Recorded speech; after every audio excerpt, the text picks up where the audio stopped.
I'm ready. I'm excited, and I've been away from these guys for too long. 60-day IL, man, it's a long time. When I was down in Florida before any of the baseball stuff was happening, it felt like an eternity, And so once I started playing again, it started to come around a little bit quicker. But yeah, man, I'm excited to be back with these guys. That was Lars Nootbaar yesterday, audio courtesy of KMOV. He was out at the Albert Pujols Foundation event last night alongside Alex Ferrario and our guy Eric. I'm BK. It's BK and Ferrario here on 101 ESPN. We continue with our rotating cast of characters, which will continue Monday, Tuesday, Wednesday next week. All right, Alex, Cardinals are expecting Lars Nootbaar back in the lineup tonight. I got to be honest with you.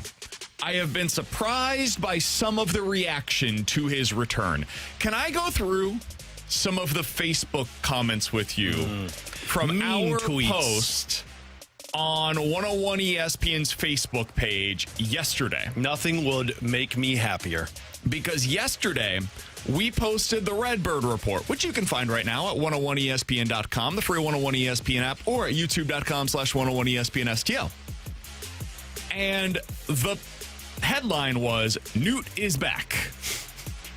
Here are a brief list of some of the comments. There are more than 50 of them on the page. Most of them sound like what I'm about to read. Shout out to the connection that Redbird Report's making. Another 230 hitter with a cool name. Wow, World Series, here we come. Did his best work in the majors with a pepper grinder in 2022. A lifetime 242 hitter. He can hit leadoff for the Redbirds in Memphis. Who cares? Not going to carry them into the playoffs or anything. A 28-year-old oft-injured with average defense lefty that hits 230-ish is a boost? Question mark. So why does a rebuild need a lineup boost from a player who will not be on the roster? Would love to hear a response to this. So Newt's excited. the savior that we're looking for. He should hit 7th at best. Don't worry, he'll be back on the IR within a couple of weeks. Just trade him or release him. A boost? Oh boy, ... 1 month, he'll be right back on the DL. Not the IL, Alex, the DL. Somebody was listening to the Last Minute Blues podcast as well. Those would be funnier if we had Lars Nootbaar reading them and had like that sad music behind it, like the Hulk music when he's walking away.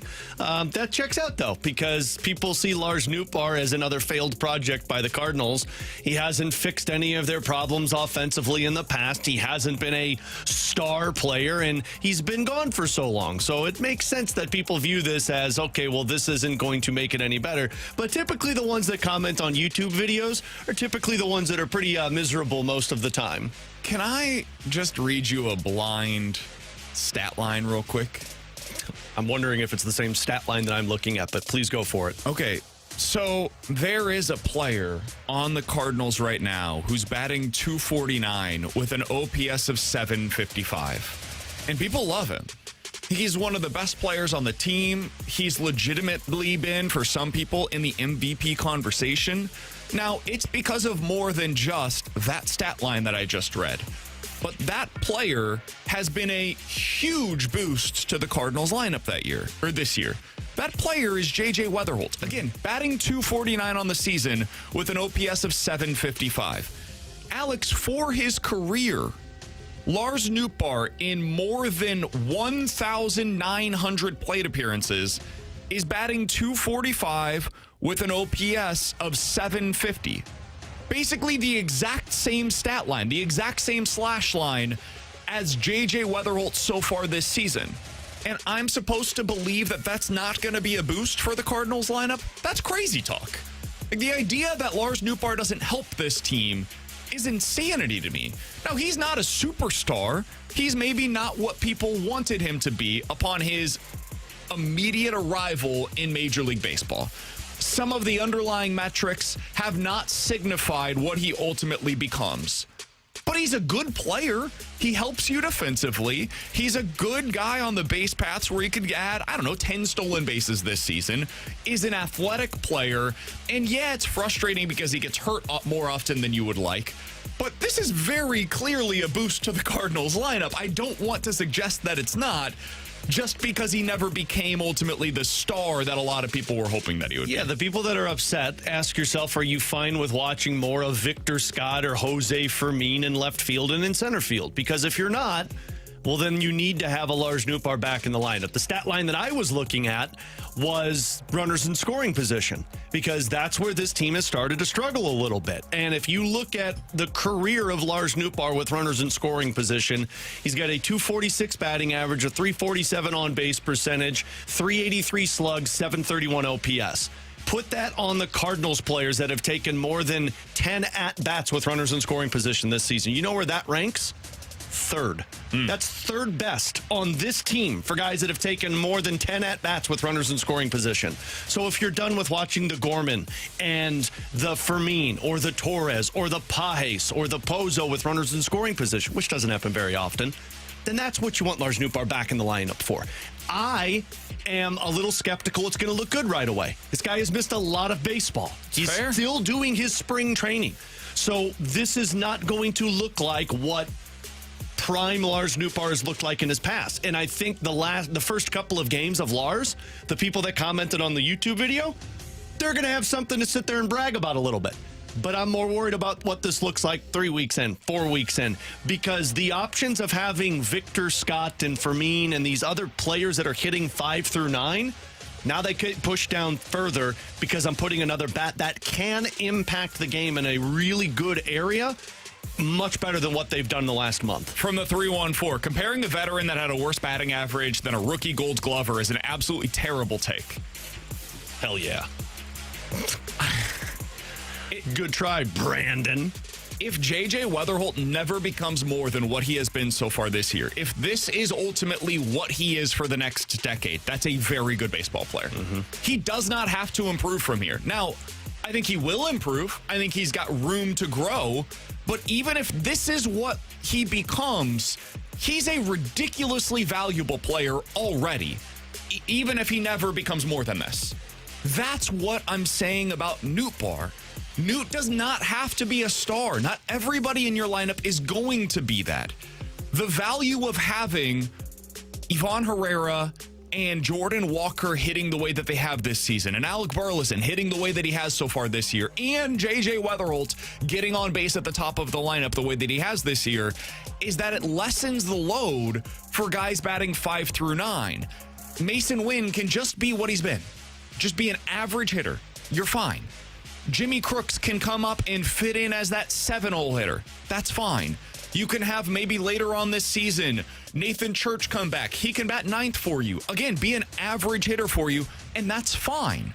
And if you add in one more difference maker, not star, difference maker into this lineup at some point, whether that's Baez or Blaze Jordan or Ramon Urias or somebody that's traded for at the deadline, whoever the guy is, you can make that work as a lineup, man. As long as your 1 through 5 is really good, it takes a lot of that pressure off of 6 through 9. Right now, they don't have a 5th guy in that order. Lars Nootbaar can be that for you. He has been that for his entire career. Even for the detractors, we have to acknowledge he's better than what the alternative has been so far this year. What Alex said, though, is fair. I'm not sure what the realistic expectations will be early upon his arrival. The pitching at this level is far different than what the pitching is that he's seen so far in the minor leagues. We've seen that based upon Cesar Prieto, just as the prime example. Crushed it down in the minors, gets to the major league level, looks completely overmatched. So it's possible Noot gets back and tonight looks kind of silly. I would say, though, that he's returning at a good time. Because tonight, I think he's going to see a pitcher that's not particularly good. I've seen my fair share of Brady Singer. This year, he's having a really bad year, and that's been the case a decent amount in his major league career. Then he's going to probably get the day off tomorrow, I would guess, Alex. Because tomorrow is a day game after a night game, and it's against a left-handed pitcher. So that would be a prime spot for, okay, Nuke gets back on Friday, off day on Saturday, and then probably has a bullpen game, and the Reds' bullpen is terrible on Sunday. Get him back into the lineup on Sunday for you. So I think he's returning at the right time to potentially have some success, but any skepticism is fair here. We think he's going to bat 5th, correct? Like if we were to assume he bats 5th today? What do I think they will do? Yes, I think they will probably bat him 5th. I would make the case to bat him 3rd. I would too, but you're going to be cautious. And I think you want some protection there. And the reason I'm asking this, and this could be wrong, it could be he bats him 3rd, maybe 2nd, who knows.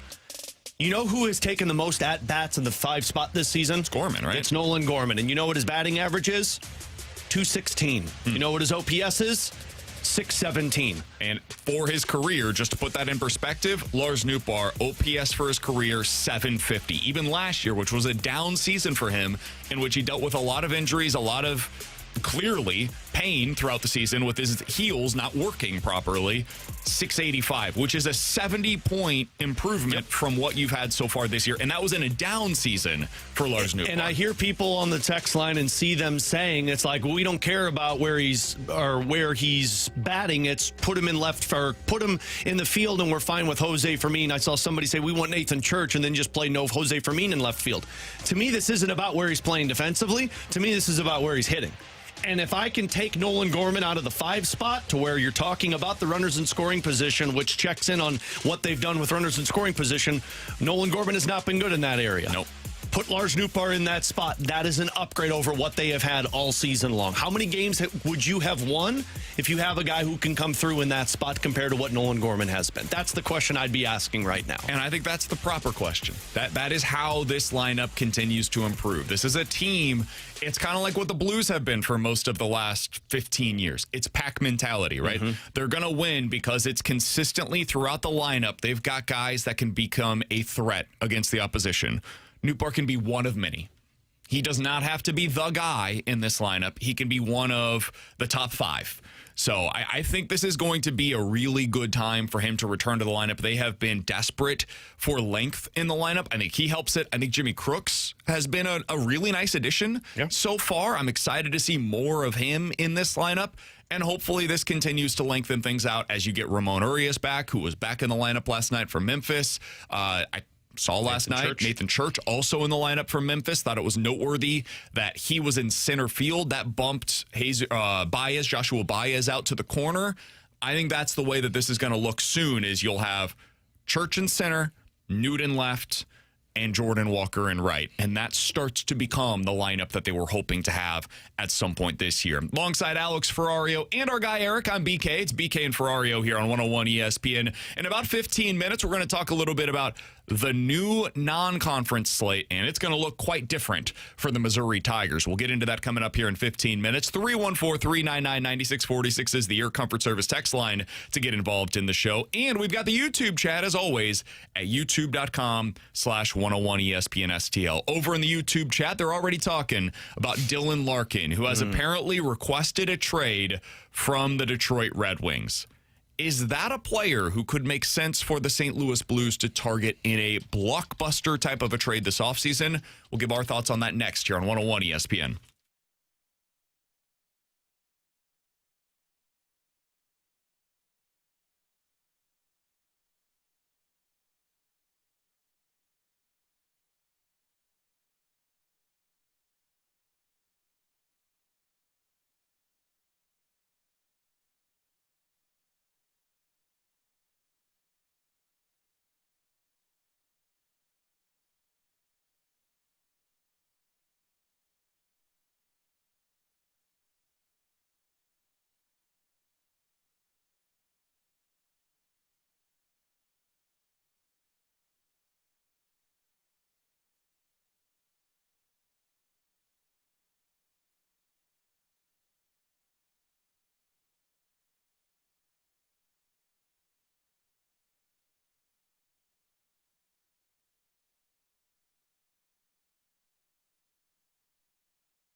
yesterday in the NHL as it was revealed that Dylan Larkin has requested a trade from the Detroit Red Wings. Alongside Alex Ferrario and Eric, I'm BK. It's BK and Ferrario here on 101 ESPN. Alex, this is the kind of request that you don't often see. 29 years old, former first-round pick, guy that is from Michigan originally, and is requesting now a trade from what is effectively his hometown team. And this is a hell of a hockey player.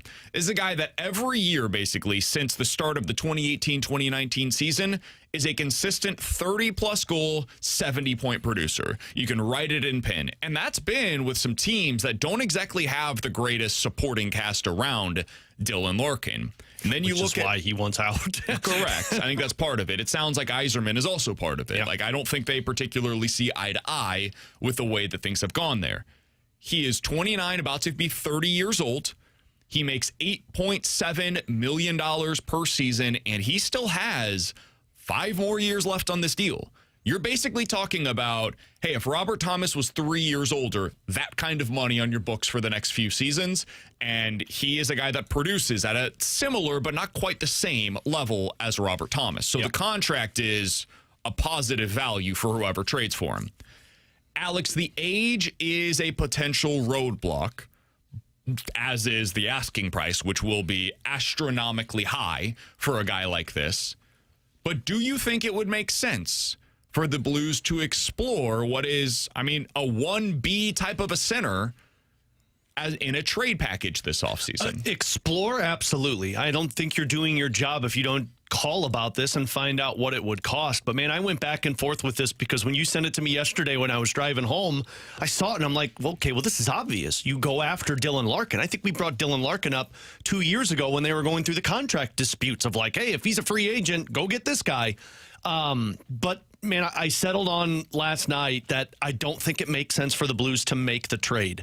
Now, there's scenarios that I would do it. Like, if they want to take Kyrou, by all means, let's do this. If they want to take Pavel Buchnevich, hell yes. The 29th overall pick in this year's draft, yeah, I'd float that out there for Dylan Larkin. So a Kyrou for 29, I'd do this trade. But that's my limit. Like, that's my puke point.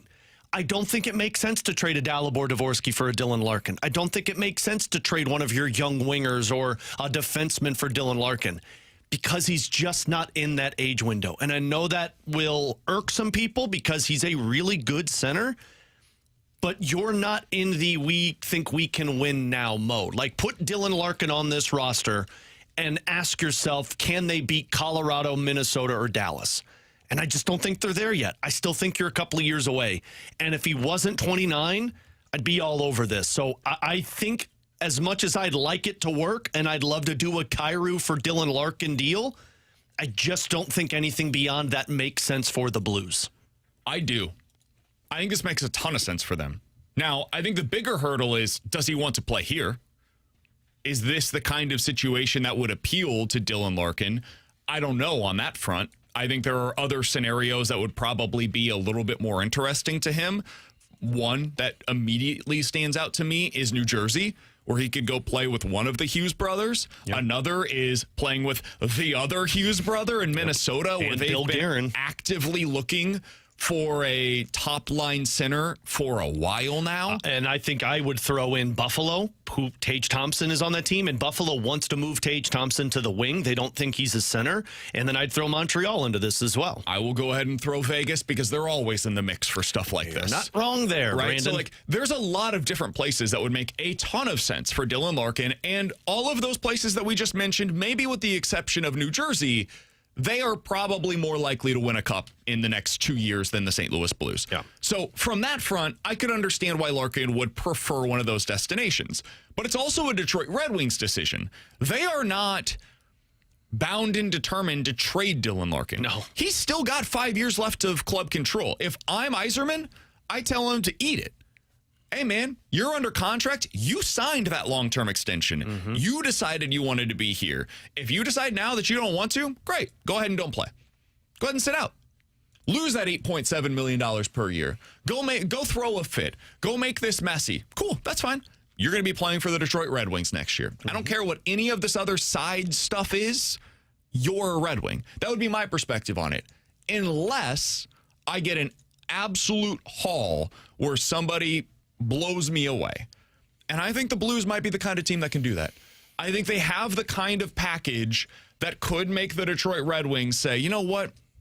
Yeah, that makes sense for us. Kyrou could be a part of that. Dvorsky could be a part of that. I think you look at a guy like Adam Jiricek and say, hey, could he be a part of that? Maybe one of the, potentially Otto Stenberg or Theo Lindstein could be a part of that package. 11, 15, and 29 could be a part of that package. The classic go-to for NHL reporters when a star is available is player, prospect, pick. That's kind of the typical, okay, this is what they're going to be looking for. It's what the Blues were looking for, right? Well, the Blues have a bunch of picks, they've got a bunch of prospects, and they got a bunch of players. If the Red Wings decide, hey, we need a guy like Colton Barreco, guess what? They've got him. If they want a winger that can come in and immediately replace a lot of the goal-scoring ability that Dylan Larkin had, well, Jordan Kyrou could potentially be available. So to me, I think this is exactly what they should do, and it changes the outlook for them immediately. I don't think Dylan Larkin is suddenly going to become a guy at 31, 32 years old that can't play anymore. I think this guy's going to age pretty well. So if I believe that to be the case, well, I can just build around him for the next 5 years. And he now becomes a core member of my team. I've been looking for a second-line center for quite some time. This guy is it. There is no dreaming on it. There is no hypothetical universe in which it finally works out. No, he's ready to go right now. So if the package included like Dalibor Dvorsky, Jordan Kyrou, and the 15th overall pick, to me, I do it. I go ahead and sign up for that today. Is that a lot? Of course it is. It's Dylan Larkin. Like, it should be a lot. He's $8.5 million a year for a 70-point producer every season that scores 30 goals. Yeah, of course you're going to have to give up a ton in order to acquire that kind of a player. But that's the kind of deal that I'd be willing to do if I'm in Alex Steen's shoes. Yeah, I mean, I totally get it. And, I mean, you're right. The center position is the position that you're desperate to fill. And he is, I don't think he's a number one center on a team that can win a Stanley Cup. I think he is a number two center on a team that could win the Stanley Cup. And, I mean, I get it. The more that I've thought about it, I just don't know if I would give up future pieces for a guy that you need to try and win with in the next 3 years. And you're right, he could be great moving forward, but I just don't know with centers and forwards, like it does dip off after a while. And it does not always. A lot of these guys actually age pretty well. Sure, but it's just never guaranteed. And I just don't... Nothing's guaranteed, though. It's also not guaranteed that Dalibor Dvorsky becomes a good second-line center. No, but I don't know if I want to risk what I'm doing for something that tries to make me better now to where I'm not going to be better than most of the teams in the in the Central Division. See, I didn't think Vegas was going to be that team this year, though. Like, I think you have to try. And because I'm not going to just sit here and wait and wait and wait. Because if you do that, you eventually get to a place where you're like, well, we're never going to break through. Because the Blues, realistically, like, they're probably not going to build a team on paper that is going to be better than what Minnesota or Colorado have. It's going to take a while. And if it's not right now for those two teams, there will be another team that emerges as the quote-unquote super team in the Western Conference, right? Vegas is always going to have a bunch of really good players. Florida came into this season as the overwhelming favorite in the East, but injuries happened. And I think a big part of why Colorado is not in the Stanley Cup right now is because they got hurt. And that could happen any postseason. Sometimes this is about luck as much as it is about skill.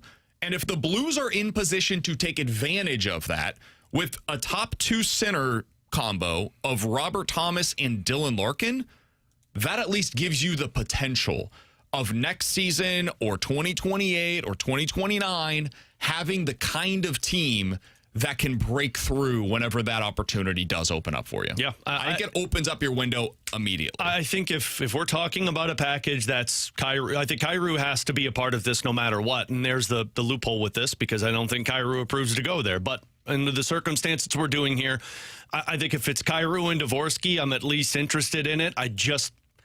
I'm not sure. I don't think I'm going beyond that, though. Like you mentioned, Jiricek, there's no chance in hell I'm trading that guy. And I don't think it makes sense if they want a Colton Parayko for you to trade that. If you're getting Dylan Larkin, you're trying to win now. You don't move guys that can help you win now versus later. So I think you're talking about younger players here. So, man, it's such a hard... What do you think your best offer would look like? If they called you and said, you're in Alexander Steen's shoes, and this is post-July 1st, right? Yeah. And they say, hey, Alex... Hey, whether it's you or Steen. What's going on? We are ready to go.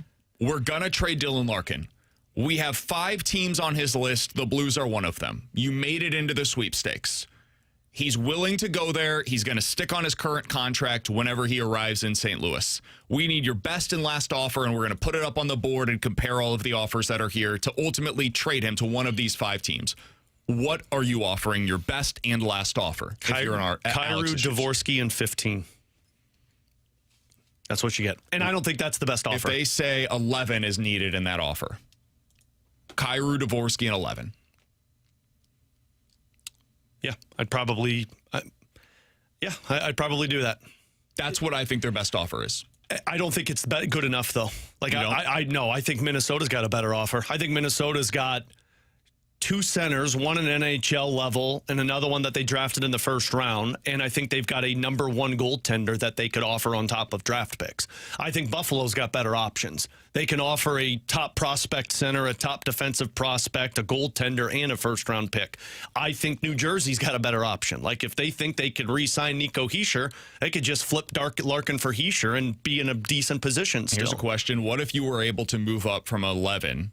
You included 11 and 15 to bump up. I don't know how high you could get with that, but let's say you could get up to like 5, somewhere in that range. Would you trade, in this hypothetical scenario, you've moved on from 11 and 15 to trade up, 5 plus Kyrou plus Dvorsky? I wouldn't do that. That's too much, in my opinion. Not for a 29-year-old that's going to be 30. I'd do it. Yep, I would do it. If I'm moving up, I'm going to take somebody at number 5, or I'm going to trade 5 to get a younger player. The age is the part that gets me. And I get it. It's fair. I totally understand that 29 could be great for the next 5 seasons, but I think I'm more looking into the age frame that I'm at right now. And if I'm trading up to get 5 in Kyrou might be able to get me a Matty Beniers from Seattle. 5 in Kyrou might be able to get me a younger centerman rather than get a 29-year-old centerman. I think the difference is I know what this guy is right now. And I understand he's going to be 30 years old next year. That's not 35. Mm-hmm.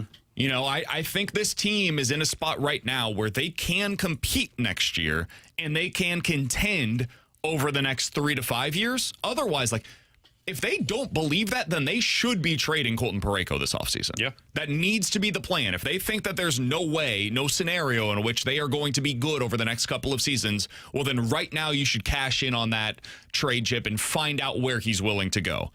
I don't think they necessarily feel that way. I think there's at least a chance that they can start contending sooner rather than later, and Larkin is the kind of move that you make in order to open that window right up.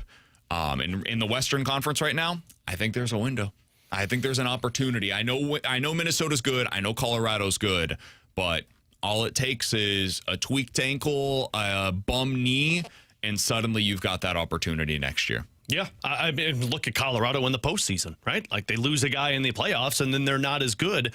And the idea of Dylan Larkin with Jake Neighbors and Justin Carbonneau on my second line, I mean, that's a dangerous second line. And a third line of Pavel Buchnevich and Otto Stenberg and whomever at the third. Like, the center depth is the part that would worry me if you trade Dvorsky. Now, you're improving. You can find a third-line center a hell of a lot easier than you can find a second-line center. And you've got him on your lines right now in terms of a Pius Suter, or hell, even a Pavel Buchnevich could play that for you for a little bit. So the age is what gets me, and I just don't know if I'm going to give up on Dvorsky's development, who I acknowledge I don't think he's ever going to be a consistent 30-goal scorer. But I don't know if I want to give up on the development for a 29-year-old to where I'm just not in that right window yet. He's Alex Ferrario. I'm Brandon Kiley. It's BK and Ferrario here on 101 ESPN. Coming up in about 15 minutes, we'll get into Ask Us Anything. 314-399-9646 is the Air Comfort Service text line for any questions, sports or otherwise. But next, Dennis Gates has listened to what we were all asking for. We'll tell you about it next year on 101 ESPN.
Good morning. My name is Eric Harkey with your Sports Center update brought to you by Universal Windows Direct. The Carolina Hurricanes steal Game 2 at home against the Golden Knights 4-3 in an overtime thriller. Game 3 will be in Vegas, and you can listen to that tomorrow at 6 o'clock on 101 ESPN. This Sports Center update was brought to you by Universal Windows Direct. You'll be saying, I love my windows.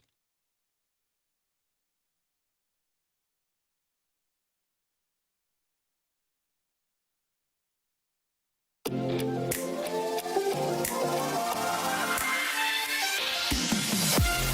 Gates heard all the critics, and he's actually making a change for Mizzou this year. Alongside Alex Ferrario and Eric on BK, Mizzou has now announced a new non-conference opponent for the 2026 campaign.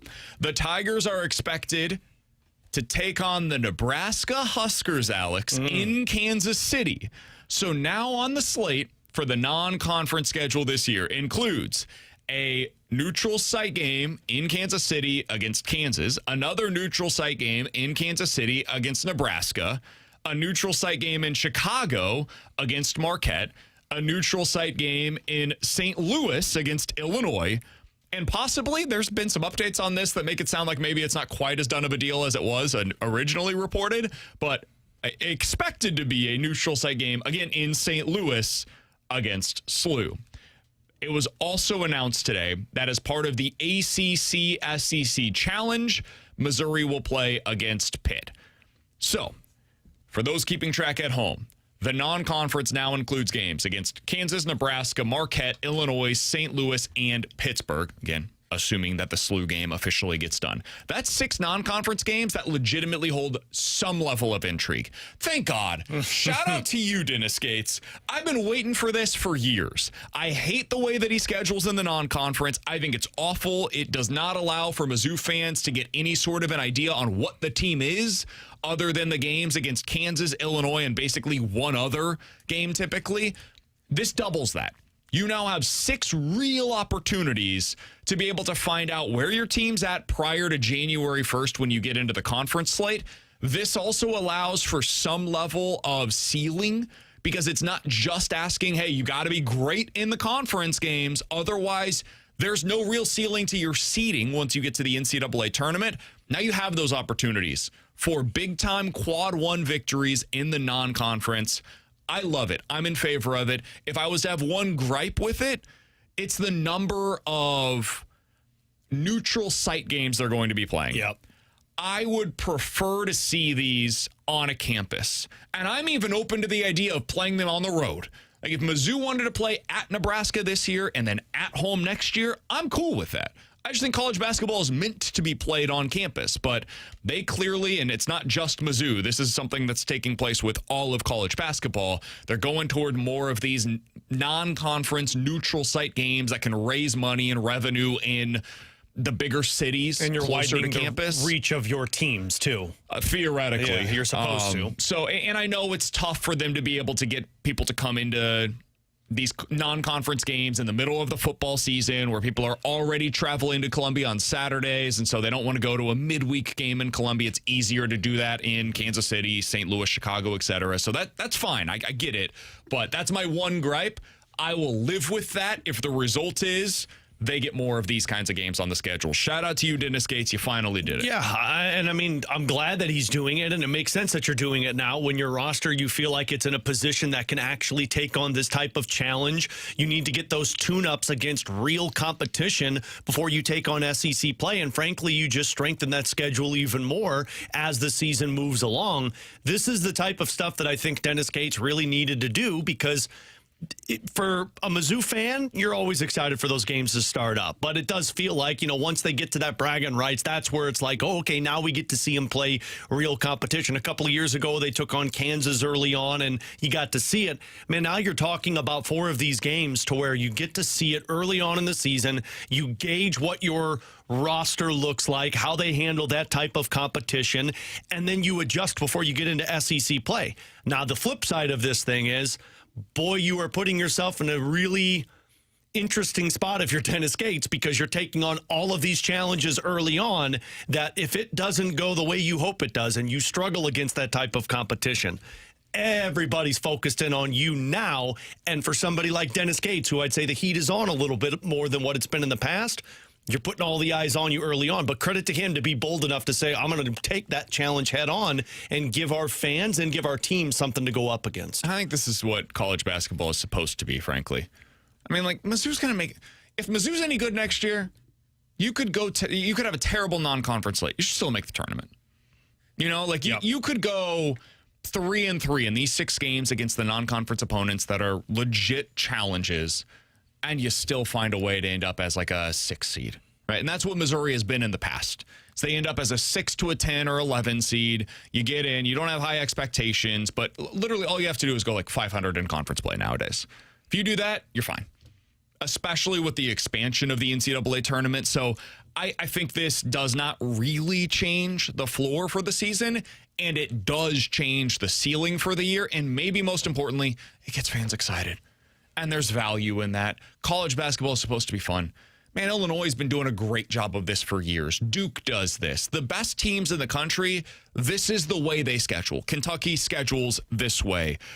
You see this from, like, I think St. John's has done a pretty good job of this under Pitino in recent seasons. Mm-hmm. You see a lot of these teams go to those legit tournaments. Missouri has really avoided those in recent years under Dennis Gates. It's something that I used to like what they did under Frank Haith, and even prior to that with like Mike Anderson. They would go to Maui. They would go to Atlantis. They did this stuff around that Thanksgiving time. They've avoided that in recent years. So if you're going to avoid that, you're going to get into these crap tournaments where you mostly play against like not all that exciting teams. This is what you better be doing in the non-conference slate. So I'm glad they're going about it this way. I think it was a long time coming. Now that you have one of the top recruits in the country, this was the time to go ahead and do it. If they weren't going to do it now, it was never happening under Dennis Gates. Coming up next, Ask Us Anything here on 101 ESPN.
646. That is the Air Comfort Service text line for Ask Us Anything. If you guys have any questions, sports or otherwise, go ahead and get them in right now on the Air Comfort Service text line.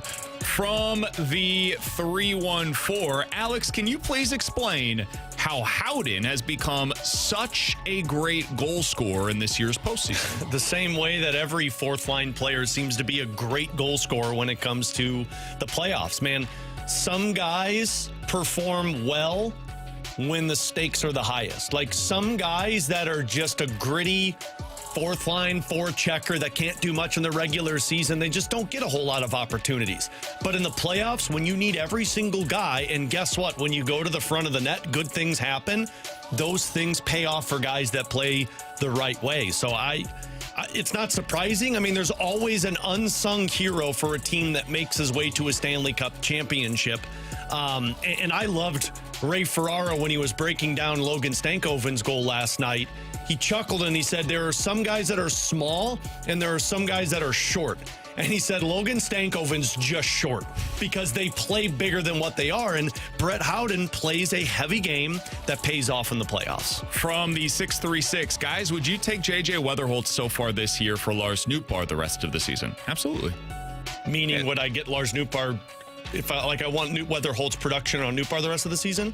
If Lars Nootbaar from now until the end of the year has the same slash line as what J.J. Weatherholt has been so far this year, would that be considered a success? Hell yes. And it's basically in line with Lars Nootbaar's career numbers, as we mentioned earlier today. So, yeah, I would take that. Yeah.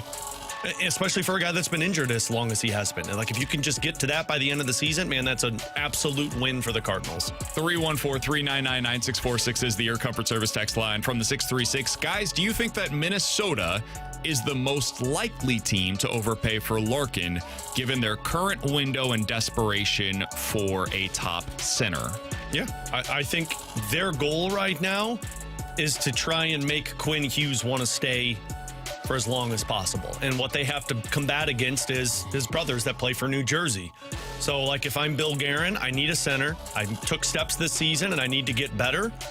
And Dylan Larkin's the perfect piece. Plus, like, you've got essentially Team USA on your roster. You've got Matt Boldy, you've got Brock Faber, you've got Quinn Hughes. Like, it's a trade that makes sense, and they've got pieces to spend on it. It's just going to be a matter of, do they want to spend NHL assets? Because they're going to have to trade one of their goalies, maybe one of their defensemen, to go after something like this. And they paid a hefty price to get Quinn Hughes. But, yeah, I think they're the team that's going to be desperate enough. I think Jersey and Minnesota make a ton of sense. Who'd you say?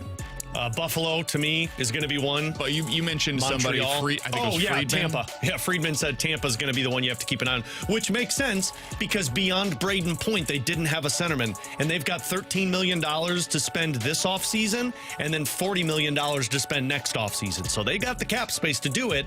Do they have the commodities to trade with Steve Yzerman, who used to be a part of the Tampa Bay Lightning? From the 314, any excitement for the World Cup? We're about 6 days away from the opening games, and it just doesn't feel as exciting to me as it was from 06 to 2018.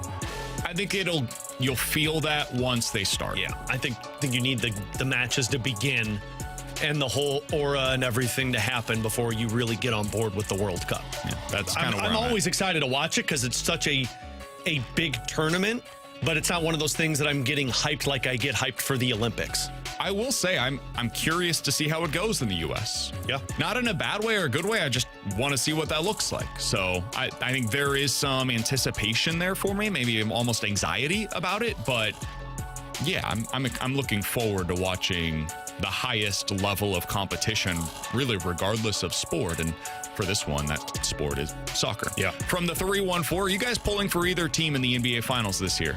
I kind of want the Knicks to win it. I love the story. Yeah, it's one of those matchups that I'm fine with either. Like, I'm different in hockey. I don't want to see Vegas win. I'm pulling for Carolina. In the NBA, I want to see the Knicks win because that fan base has been, devastated for a long time. But I also like the idea of Wemby winning in San Antonio that hasn't seen championships since Duncan. So either way, I think I'm going to be excited for it. Yeah, I mean, it's only been, 13 years since San Antonio won? Yeah. Because they got one with Kawhi. So it hasn't been that long. It feels like it's been a while, though. Yeah. I forgot they won it with Kawhi. For the Knicks, it's been 50-plus years. Did they really win it with Kawhi? Yeah. God, I forgot that they did that. Yeah, man. I thought Kawhi just won in Toronto. No, Kawhi had a really... He was unbelievable. Yeah, they with beat the Spurs. Yep. Beat LeBron. That Spurs team, that's about as high of a level They had Duncan basketball. then, though. They had Duncan then. Yeah. I forgot. That was Ginobili on his last legs. Parker Parker. was at the peak of his powers at that point, and Kawhi was at the very beginning of his career. Boris Diaw actually was a really good player for them that year. So yeah, they still had a really good year. All right, 314-399-9646 is the Air Comfort Service text line for Ask Us. Anything from the 314. If Detroit came to you and asks for Neighbors, Dvorsky, and 15, would you make that trade? No, I wouldn't do Dvorsky, that. Neighbors, and 15. I wouldn't do that. So my second line at that point, Kyrou, Buchnevich, Larkin. you think Booch is on the second line? I think maybe Stenberg. Not right away. Maybe down the road, I think it would be Carbonneau, but I think they would go Booch, Larkin, and Kyrou because they say we got a center finally for these guys, and then Stenberg's probably on your third line with Suter and Berggren. I would prefer to do somebody different. I think I'd probably end up doing that, though. Yeah, I don't think I'd do that. I'm not going to give up multiple younger pieces for Dylan Larkin on top of 15. I would definitely be willing to include Dvorsky. Dvorsky's the one I'm 50-50 on. I mean, it's hard for me to argue it because Dvorsky's never going to become Larkin, but I mean, I'm trading a young center who does have high upside for a guy that's 29 that I may get the best of for the next 3 years. But I mean, look, you want the team to improve. That's improving. But I for Dvorsky and Neighbors and the 15th overall pick, I don't think I could do that. Because they wouldn't want the 15th. They're going to want your best first round. So you're probably giving up 11. Well, if you include Neighbors, though, that might tamp down the asking price for the pick. That's maybe the calculus that you would throw in there. Yeah. I think you could sway me on it. I think you could for a guy as good as Dylan Larkin is. All right, from the amateur proctologist. Guys, any thoughts on the Bears relocating to Indiana? Does that affect St. Louis's long-term chances of seeing an NFL return? I'll start with the last question and then get to the former. No, I don't think that affects St. Louis's chances whatsoever.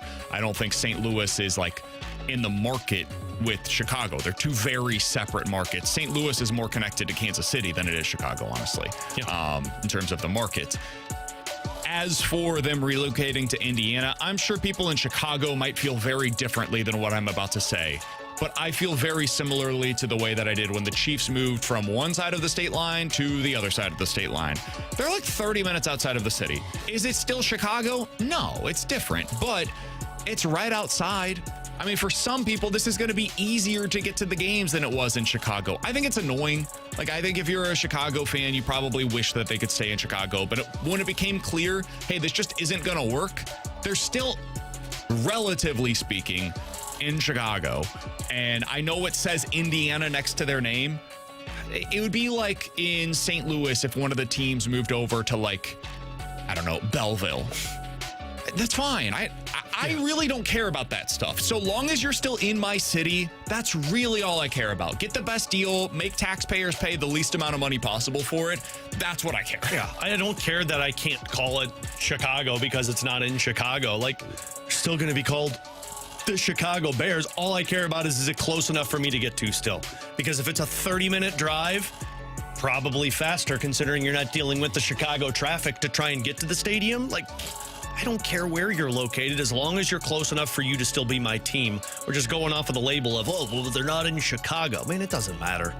Yeah, that's not the kind of thing that is going to prevent somebody from still being a Chicago Bears fan, in my opinion. I don't think it changes a whole lot. All right, 314-399-9646. That's the Air Comfort Service text line to get involved in the show. You can check us out on YouTube, as always, at youtube.com/101ESPN-STL. From Scorsy over on the YouTube chat, KC is moving 10 minutes from Arrowhead. Not true. It's like 30 minutes from Arrowhead.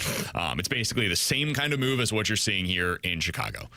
The place that they're going to is by the racetrack. It is a pretty good drive from where they're at currently. It would be kind of similar to like if the Cardinals had moved to Wildwood. That would be the kind of distance that you're probably talking about for Kansas City, just to give it a little bit of St. Louis flair to it. It's 12:01. Your time check brought to you by Clarkson Jewelers, an officially licensed Rolex jeweler. In the 1 o'clock hour, we'll be joined by both Mike McKenna and Brad Thompson. But coming up next, we're talking a little Cardinals. Their pitching pipeline took a pretty significant step forward last night. What does it mean for them? We'll talk about it next here on 101 ESPN.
From the 314, BK, it does matter. I wouldn't be a Cardinals fan if the team moved to East St. Louis or Belleville.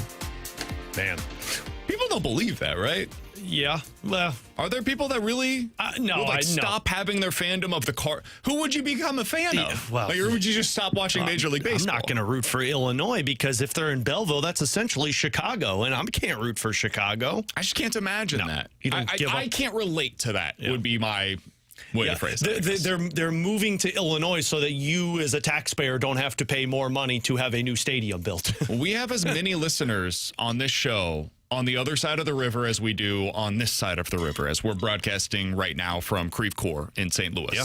Like, is it called St. Louis? No. Would a lot of people from St. Louis consider it to be part of St. Louis? No. But, man, for the viewing public, the Cardinals very much consider that to be part of their core demographic. Yeah. So I think there's a lot of people that live in Belleville or somewhere near over the river that consider themselves from St. Louis. I mean, those people live closer to Busch Stadium than I do. I technically live in St. Louis. That's true for me, too. They live far closer to the stadium than I do. It's easier for them to get there than it is for me. It's a damn near 40-minute drive after a game for me to get home, man. I'm driving further from a Cardinals game to my house than it apparently will be to get from like Chicago to this new Hammond field in Indiana.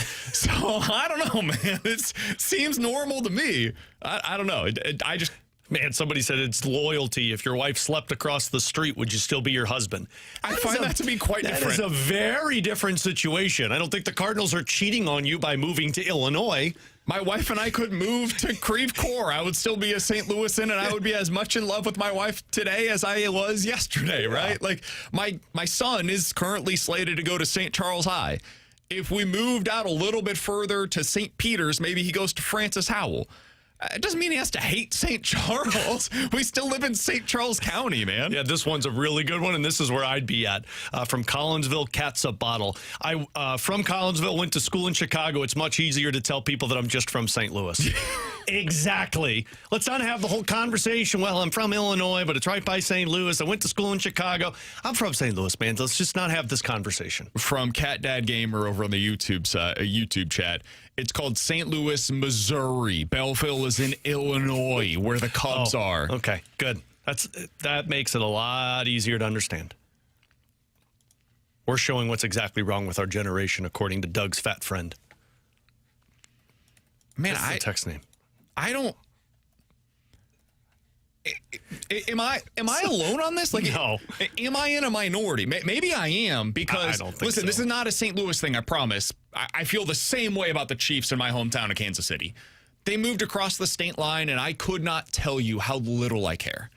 I cared that they stayed in the city, and they are in the geographical footprint of Kansas City. A lot of Chiefs fans that are on the Missouri side are very upset by it.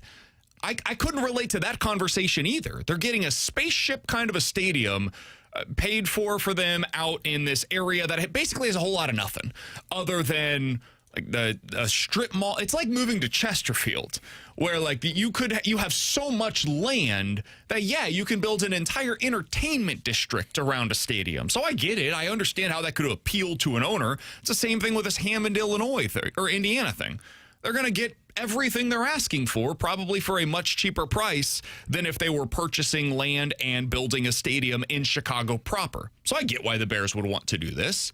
I get why, if you're the Cardinals, hey, 15 years from now, there may eventually be a conversation of, where do the Blues play? Where do the Cardinals play?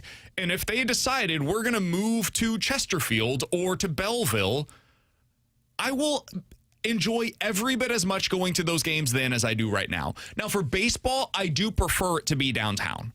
I think it's a better product down there because there's more to do around the stadium. There is something about the feel and the vibe of going to baseball games in a downtown setting. I've always argued that for the Royals. I don't like where their stadium is. I would prefer it to be downtown. Same thing for me would be true for the Cardinals.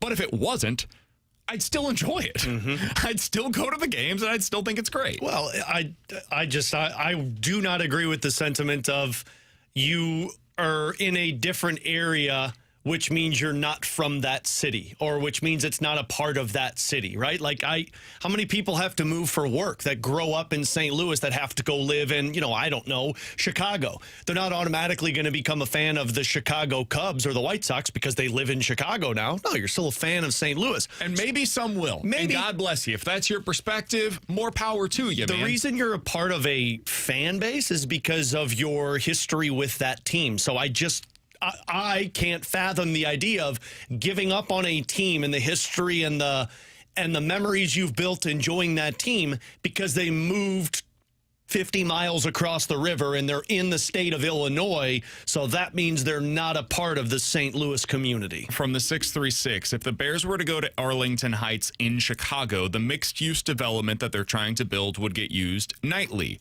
Ain't no one going to Hammond, Indiana on a Tuesday. Fair. That's Hammond's problem. That's the Bears' problem. That is not your problem as a Chicago Bears fan. Like, I'm totally with you. It would get used more often if it was in Chicago than it will in Hammond, Indiana, where I'm guessing a whole lot of Chicagoans don't exactly frequent that area a whole lot. No, you don't There's think so? no reason for you to drive the 30 minutes to go to Hammond. You don't think they partied up in Hammond on the weekends like in Just as I Footloose? would imagine, there are probably a lot of Cardinals fans that almost never go to Belleville. Not on purpose, at least. But if the Cardinals were to move to Belleville, I bet you'd be going to Belleville more often. I'd be going to see the Cardinals games. That'd probably be the only reason I'm going there, because I don't frequent Illinois, but I'll go if the Cardinals are there. Somebody on the text line said, "You like the feel of downtown St. Louis? You must park closer to the stadium than I."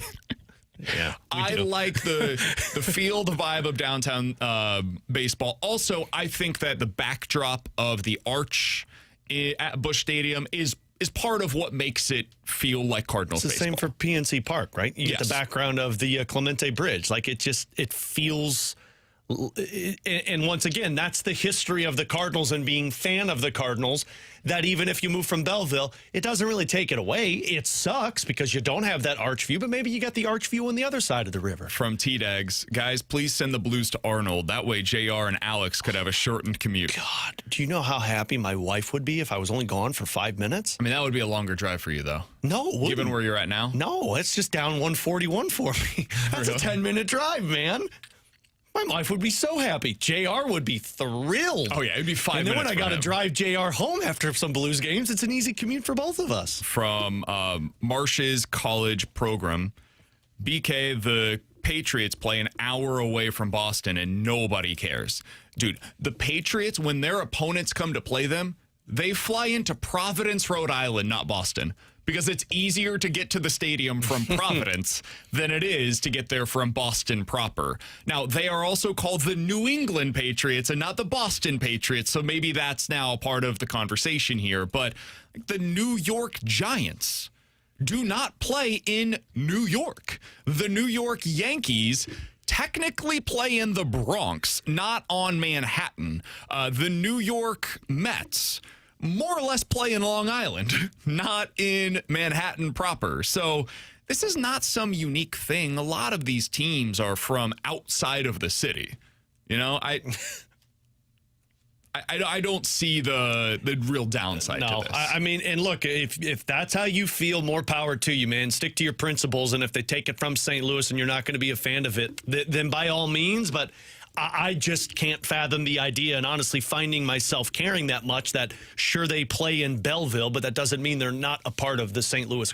I just think it's a little insulting to people that may have grown up in Belleville or Millstadt that went to school in St. Louis or, did high school in St. Louis, and to say, well, you're not from St. Louis. And again, I would prefer them to be downtown.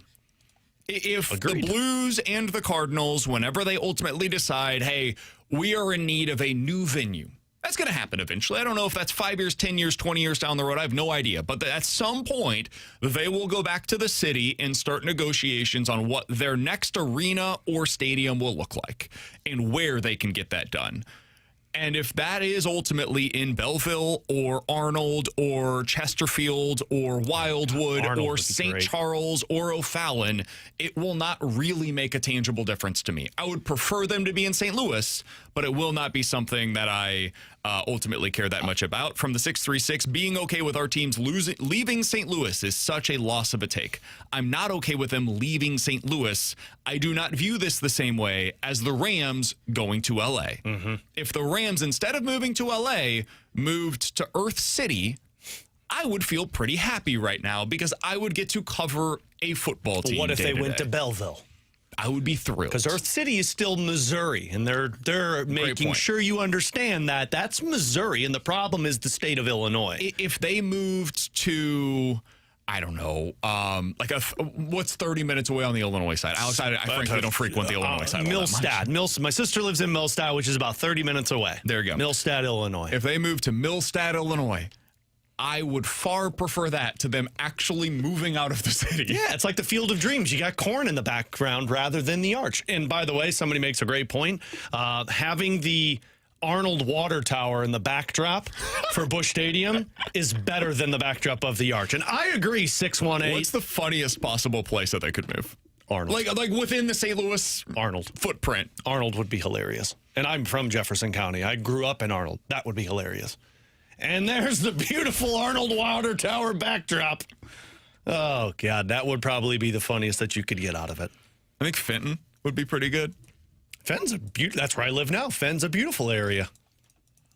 I know TMA likes to talk down about Eureka? Jefferson County. Eureka. Go out there by Six Flags. Six Flags is the backdrop. Six Flags with the cobwebs growing off the Ferris wheel. The traffic to get to games off of that highway. God, imagine the crowds, though, right? You'd go to Six Flags and then a Cardinals game. Oh, man, you want Six Flags to surface again. That's Sunday how. day games. You start out the Kids morning Day. at Six Flags.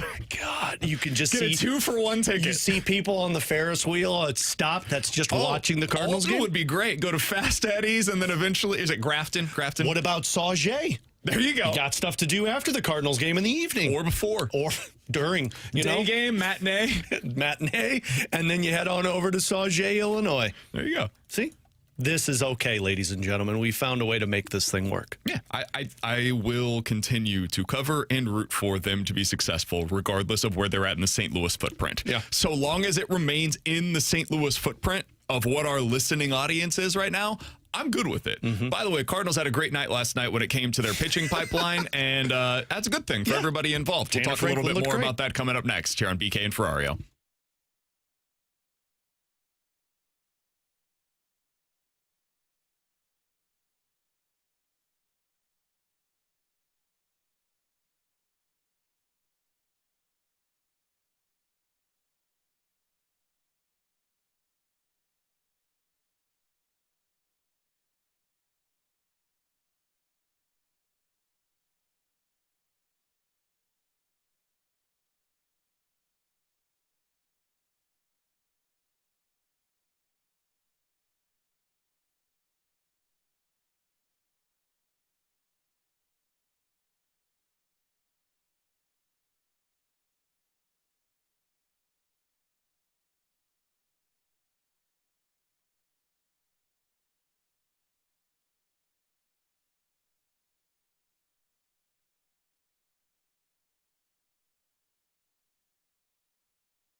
this going into the last segment. We ultimately got a little off track there, but boy, was it a good night for the Cardinals down on the farm.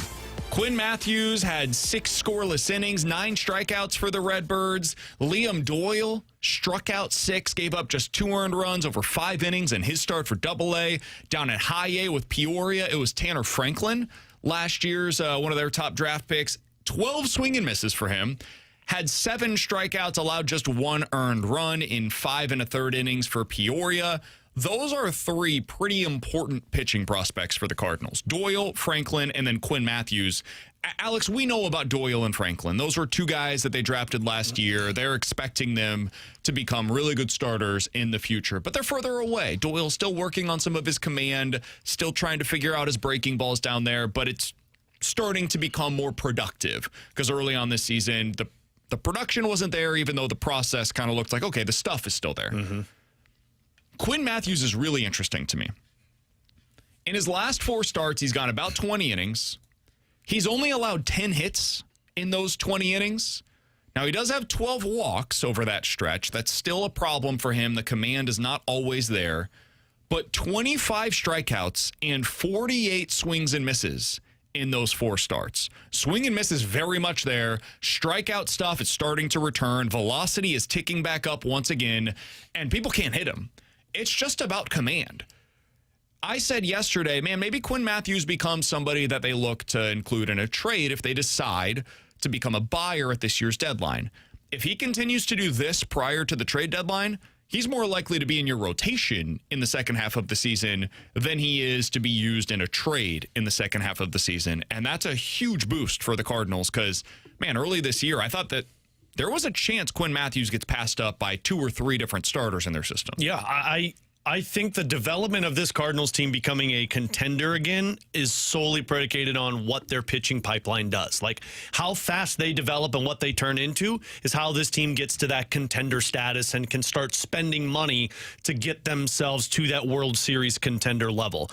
And seeing Doyle, Matthews, Franklin, and honestly, I asked you about him in the office earlier, Senja, who is also struggling with the command. But, man, the strikeout stuff is what gets you. I mean, Senja's strikeout per 9 is at like 12. Matthews is right now at about 12. Franklin and Doyle's continue to rise. Like, the one thing this Cardinals team has lacked over the last 10 years is now starting to dominate their pitching pipeline. So all of these guys, and I don't think all of them are going to pan out to be guys that fix your rotation problem for the long term. Like, we're not talking about 1 through 5 all being in your pipeline. You're going to have to stock with free agents or trades, and frankly, some of these guys might become busts. But if you're telling me that I can get 3 out of all of these pitchers to where you got elite swing and miss stuff, you got guys who can go deeper into games for you, and if they can solve this command issue, which comes with just reps in the minor leagues, the Cardinals are putting themselves in a position to where this rebuild is not taking as long as you originally thought. The other thing that's happening right now is you're finally starting to get some of these players back from the injured list. So this wasn't an injury, but I guess it was kind of related to injury. Tank Hens returned back to the AAA level earlier this week after being sent down on the development list to the Florida Complex League. And he was throwing 95 coming out of the bullpen. Now, I don't think Tink is going to be a starter for the Cardinals. I think if he's going to contribute at the major league level, it's probably out of the bullpen most likely. And that's going to require him to maintain that velocity, which had been really down earlier this season. He was throwing like 95 again in this 1 inning of work for AAA Memphis. Hopefully that can continue. And if it does, I think there's at least a chance that you see him at some point this year coming out of the pen. Earlier today, Cooper Jerpy returned to the Florida Complex League on his rehab assignment after having Tommy John surgery.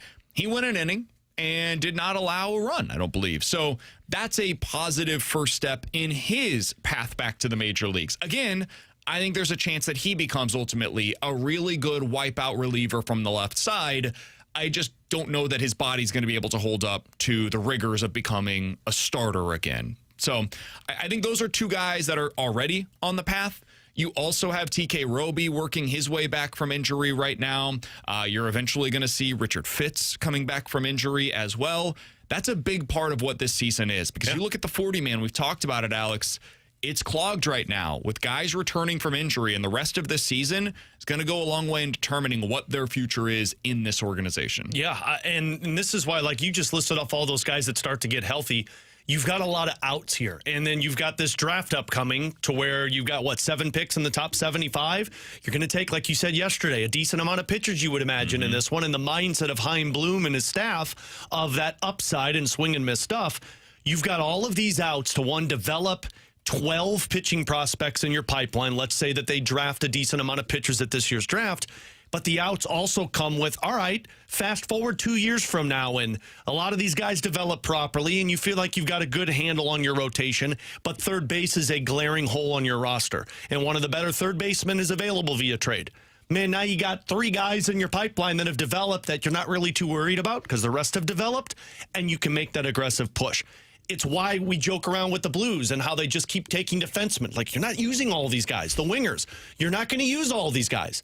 You're not, but when you've got somebody that's available that needs help now, you use the assets that you've accumulated. And, man, developing these guys is what really sets the Cardinals down the right path. Yeah, teams across Major League Baseball are desperate for pitching. Yes. Every single season you see this. And They're swing and miss for 'em. pitching. They're signing them. They're trading for them. They're doing all of this. And when you are a team like the Mariners, that you have a surplus of pitching, you can go out and get basically whatever it is that you want. Look at what they did this past year. They needed a third baseman. They go out and they get Brendan Donovan, in part because they had Jurangelo St. who had become just an extra piece in their system. For the Cardinals, he's one of their top pitching prospects. For the Mariners, he was an also-ran. A good pitching prospect, don't get me wrong, but a guy that they didn't necessarily need at the major league level. That's what the Cardinals are hoping to develop. They have that pipeline that they can utilize, A, for their major league roster, of course. That's the most important part. But also, B, that's the currency in baseball. And when you get into these trade talks, whether it's at the deadline or in the offseason, you go to the front of the line if you've got the pitching prospects that other teams are going to covet, especially if you have enough of them that you're willing to include them in deals. Who's the one that gets you most excited? For the Cardinals? Yeah. Oh, it's still Liam Doyle. Liam Doyle? Yeah. Tanner Franklin is starting to really climb up the rankings on that, though. I get it. Just for the size and the strikeout ability, and it's just got the nastiness with him. I mean, that's a 1-2 punch that does get you a little bit excited of what the future could be with the Cardinals, and then those asset pieces along with it. Yeah, you look at Doyle, Senja, Franklin. I'll go ahead and include Quinn Matthews, Richard Fitz, Dobbins at this level. I think Bryson Motts maybe fits into this conversation to some degree. That's a pretty good starting point when it comes to what they're trying to build. Now you add in this year's draft, the offseason, whatever they decide to do at the trade deadline, they're on their way. Yep. They're on the correct path when it comes to their pitching pipeline right now. Coming up next, it was a really fun game in the NHL last night. I'm still not convinced that they got the goal call right in the Golden Knights game. We'll talk about that next year on 101 ESPN.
Good afternoon. My name is Eric Harkey with your Sports Center update brought to you by Saliga Heating and Cooling. The NBA Finals continues tonight as the Knicks try to take a 2-0 lead on the Spurs in San Antonio. You can listen to that game tonight on 101 ESPN. Pregame starts at 6:30. This Sports Center update was brought to you by Saliga Heating and Cooling, a Daikin heating and air conditioning dealer.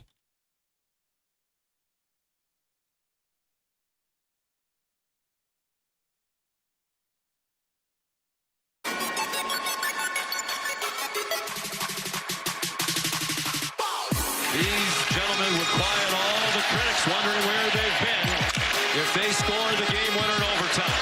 Gosh, despair. They score! Seth Jarvis quiets the critics and ignites the crowd. It's what it sounded like on ESPN last night. Alongside Alex Ferrario, I'm Brandon Kiley. As the Carolina Hurricanes knot up the series at 1 game apiece, you'll be able to hear Game 3 right here on 101 ESPN coming up on Sunday. Pregame for that one starts at 6:30. Alex, it was a fantastic game. Yeah. A really well-played game by both teams. Some unbelievable saves by both sides. And that third period was so much fun to watch. Hurricanes come back from what was a significant deficit and ultimately win in overtime. For those that were not watching, though, there was a controversial call with, what, a minute and a half left? Is that what it was? Probably, yeah. I think it was like 3 minutes left because they got the penalty that went with it. That's right. Yeah. Vegas, I thought, scored. The puck definitely went into the net. Yeah. But it was called, and we did not know this at the time, it was apparently waved off for goalie interference. Correct. I know we both had the same thought of, all right, this must have been a whistle situation. Because the official wasn't planted behind the net right away. So I thought the whistle was, or he waved it off because he didn't wave it off until after the goal had gone in. And when he was waving it off, I texted you and I said, that's intent to blow the whistle. We've seen that before to where they don't have to blow the whistle. The official can say, hey, I was intending to blow the whistle. That's a dead play because he lost track of the puck in the goalie. And it seemed like that's what this was, is they called they blew the play dead. So when it had actually snuck in, it didn't matter because it was over. They had viewed it as it was a dead puck, right? Mm-hmm. Well, that wasn't the case. It was instead called a goalie interference, which means that it was waved off. Ultimately, the Vegas Golden Knights decide to challenge. It was not overturned. They go on the penalty kill, and we all know how it ends. Eventually, the Carolina Hurricanes win the hockey game. Do you think they got it right, Alex? Because that's the most important thing, is ultimately, did they get the call correct? Do you feel like it was? No, Vegas got hosed on that one. And at the time, because I thought it was the intent to blow the whistle, I was like, yeah, they lost track of the puck. You could get mad about it all you want, but it was a quick wraparound that the official wasn't set up on. And although that was a loose puck under Frederik Andersen, you lose sight of it, you blow the whistle, or the intent to blow the whistle. But when they said goalie interference, there was no goalie interference. Now, I understand what they were saying. They said it was Barbashev. I thought it was Dorofiev, but regardless, a player had a stick underneath Frederik Andersen and was essentially poking at the puck. That's not goalie interference if the puck is loose. If he had the puck underneath his glove and Barbashev was poking at it, that's goalie interference, and I would have said that's an easy goalie interference call. So, no, I don't think that was goalie interference. They got hosed on that one. But with that being said, that was a dumb decision by John Tortorella. You cannot make that decision. And Frank Saravalli tweeted this one out. In the playoffs thus far, there has only been one goaltending challenge that was overturned when the goal was originally called no goal on the ice. Colorado did it, and you were 0 for 1 in that scenario. You don't challenge goaltender interference in a tie hockey game in a playoff game, in my opinion. Because what happened was it was sent to the Situation Room. It was inconclusive for the Situation Room. So what they do on goalie interference is they send it back to the official and say, you make your gut call on this. And the official will stick with what they called on the ice. So if I'm John Tortorella, and I get why you do it, because you challenge it, because Carolina's power play had been awful. I think it was 3 for 36 going into that game. Their power play had not been good. And you're like, 2-2 game, let's get this back, because he believed it was not goalie interference. I don't do that if I'm a coach. I keep it a tie hockey game. I've seen some people describe why this was called goalie interference, and they effectively say, like, hey, Barbashev very clearly picks up the goalie's glove, which allows the puck to slide underneath, and based upon, like, the letter of the law, that is goalie interference. This is one of those calls where I just don't think, much like with pass interference in the NFL or what is a catch, at what point did they have secure control of the ball, all these different things.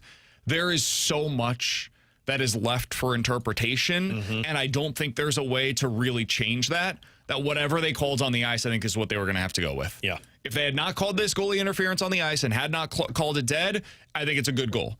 If they did, as we saw last night, call it that, I think it was going to stay that way. I also agreed with the decision to challenge it, though, because I thought there was enough there to wonder, especially when you don't have a ton of time to challenge the play on the ice, I think it's worthwhile. Now, it didn't go their way. They ultimately gave up a goal. They also then had the equalizer with Mark Stone. So they had every opportunity to still go out there and win the game. This is not like a situation where, hey, bad call ends up with the other team going up and, that's the end. They still had a few minutes remaining in the game after that power play to be able to come back. Vegas did do that, and then in overtime, another power play allows for Carolina to ultimately win this thing. It's going to be a hell of a series. Oh, my God. Yeah, this is going 7. This is better than I expected it to be. The Golden Knights are up for the task of going up against this Carolina Hurricanes team. I thought if Vegas won that game last night, the series is over. But for Carolina to come back the way that they did after being down 2-0 early on and to take that 3-2 lead late, I think this thing's going to be a lengthy series of 6 or 7 games. I can't wait to watch this in Vegas now, because Vegas has been, or Carolina has been elite on the road and throughout the postseason. Like, they have not lost a game on the road in the postseason so far. Now, prior to the Montreal series, they hadn't lost a game at all. But I think Carolina is one of those teams that plays better when they're in that situation rather than on home ice as the favorite team in this one. I can't wait to watch the rest of the series. I mean, I find myself rooting for Carolina because I just don't really like Vegas. But that game showed me that this one's going 7, because neither team is just going to keel over and die. And boy, it's going to be an entertaining one. All right. I did want to ask you one other thing, because there was some other news that came out in the last 24 hours. This came from David Pagnotta, and apparently this is very much a real report from David Pagnotta, because other NHL insiders are now like, I had heard the same thing. Friedman said it. I didn't have enough to be able to report it, so Pagnotta got enough. Pagnotta said, bleep it, I'm doing it. So now we know, according to David Pagnotta, the Montreal Canadiens and the Toronto Maple Leafs had a deal in place at the deadline to trade Matthew Knies to Montreal. It was a done deal. It had been put in place, and it was sent to the league. So, it was agreed upon by everybody. All of the details were in. Here's the problem. It was 1 minute late. It came in 1 minute after the official deadline, so the deal did not go through. And now, according to multiple reports, the deal's dead. And I'm guessing that's because the new GM for Toronto would not have accepted this deal. The deal was Matthew Knies going to Montreal in exchange for Alexander Zarovsky. Zarovsky, yeah, he plays in the KHL, second-round pick for the Canadiens. Another top prospect not named, Michael Hage or David Reinbacher. Yeah. And 2 first-round picks. And did they say what year the first-round picks were? Just says, and 2 first-round picks. So my guess is probably this one and next one, or maybe this I'll one have and to look at what Montreal has. Regardless, it's late first-round picks. Most likely. Because Montreal, obviously... they have their own first-round pick for the next 4 years, so it could have been any of them. But late first-round picks, you're talking early 20s to mid-20s. Now, as I mentioned, this deal is, according to multiple reports, now off the table, not something that Toronto would accept. However, Alex, if the Blues came in and said, hey, we will offer you Carbonneau, another top prospect, I don't know who that would be. Maybe it's Otto Stenberg, maybe it's Lindstein, somebody in that ilk. and 2 first-round selections. Maybe that's like 11 and their 28 first, or 11 and 29 overall. I don't know exactly what they'd be looking for. Is that something you would be willing to do if Toronto circled back and said, hey, that is the kind of package that we're now looking for? Yeah, absolutely. Like, I think if Zurofsky's the one that Toronto, because that's the main point of that deal if you're the Toronto Maple Leafs, is a young goal-scoring player. This was a guy that was drafted in the 2nd round and also doing the scoring in the KHL, which can mean good things, but also doesn't mean a whole lot. Like, look at Matvei Michkov. Carbonneau would be a centerpiece for that. And, I mean, if you're telling me it's 2 first-round picks and another prospect that's not Adam Jiricek, that, to me, is an easy yes, because Matthew Knies is that age frame. He's 23 years old. Now, this doesn't solve your center position problem, but he's 23. He's a guy that has shown the ability to be a 25 to 30 goal scorer in the NHL, and like you see what the ceiling looks like, that's something that I would do in a heartbeat. You hope Carbonneau becomes what Matthew Knies is at the NHL. Is Matthew Knies somebody that you, like, we talked earlier today about Dylan Larkin, and you had your reservations about Larkin because of the age. Knies doesn't have those considerations. He is somebody that's already a very good NHL player, and he's young. And he's cost-controlled because he's already signed the contract. Is he somebody that if you're the Blues, you would get aggressive for in the way that I talked about earlier, getting aggressive for Dylan Larkin? Yeah, probably not. As much as I'd want that, it would have to be a deal that makes sense because, like, you still, even with Matthew Knies, the same as I said with Dylan Larkin, I still think you're deficient in certain areas. Like, I don't think you're all of a sudden fixed. And in this trade, Matthew Knies would become a part of your team. You still have Dalibor Dvorsky. I don't know how strong your team is because I still think you're looking for answers on the center position and there's still development. So there's a puke point with Matthew Knies, but I think that puke point is further than what my puke point is for Dylan Larkin. Like, I would seriously consider 11 and 15 for Matthew Knies. I would seriously consider Justin Carbonneau for Matthew Knies. I'm not doing an Adam Jiricek. I don't think I'm doing a Colton Parayko because I don't know if it makes sense in the long run. Maybe I am for Parayko because, once again, you're getting a top player back in return. So, yeah, I mean, like, I have a puke point with Matthew Knies, but it's definitely further in than what Dylan Larkin was because he fits the criteria. Like, now my winger position in this scenario is Holloway, Snuggerud, Jake Neighbors, because it didn't include him in the deal, Matthew Knies. Let's say Otto Stenberg was a part of this trade package, so he's not here anymore. I still have Jordan Kyrou and Pavel Buchnevich on that roster. Well, no, Carbonneau's in Toronto. In this. But even then, like, I could still move Jordan Kyrou to go get an answer. So I just think this trade makes more sense for the future of the Blues than the Dylan Larkin one. I'm actually more out on this one. Yeah, interestingly enough. You and I are on opposite sides of all of these. I view their bigger need as being at the center position. I think they're doing okay at wing. I also think it's easier to find wingers via trade at the deadline or just in general than it is to find that center position. So many teams are deficient there. Yeah. And I know the age is a real factor here, and I would rather have the 23-year-old than the 29-year-old, but I would also much rather have the center than the winger. So I think that I would lean more on the side of a Dylan Larkin, but another player that we did not bring up earlier today that has at least been thrown out there as a potential trade chip. But before you do that real quick, please. I mean, you could do Knies and Larkin. Now, that's a lot of money. Yeah, I don't know about the money and the capital that you'd have to give up. I don't know how realistic that is. You're talking a lot because, I mean, the scenario we painted was Kyrou, 15, and Dvorsky. And then you're going Carbonneau, 11, and Stenberg. I mean, you're giving up a lot for 2 younger pieces. I'd have to look at how the money works in that scenario. You're taking on 16 mil, and then you're only really exiting 8 mil. Because, right, Kyrou would be the biggest one, and you're doing entry-level deals. And I think for next year, you could make it work no problem. Where it gets a little dicey is when you start having those extensions that kick in with Neighbors and Snuggerud and some of these other guys that are on your defensive core as well. Like, that's where it starts to get a little more But your difficult. team, in that scenario, I'm all in on the Larkin King because my team looks a lot more competitive now. Sorry, who were you going to bring up? Matthew Barzal. Man, I brought him up to you when his name floated out there. I don't think I'd do Barzal like I wouldn't do Larkin. And I think Barzal's going to cost you even more than what Larkin would cost. Because Larkin's asking out. Now, Yzerman's not going to be bullied out of this one, but Barzal's not asking out, and the Islanders believe they're trying to win right now.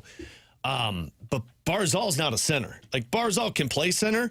They used him in New York as more of a winger option, and he's solely a playmaker.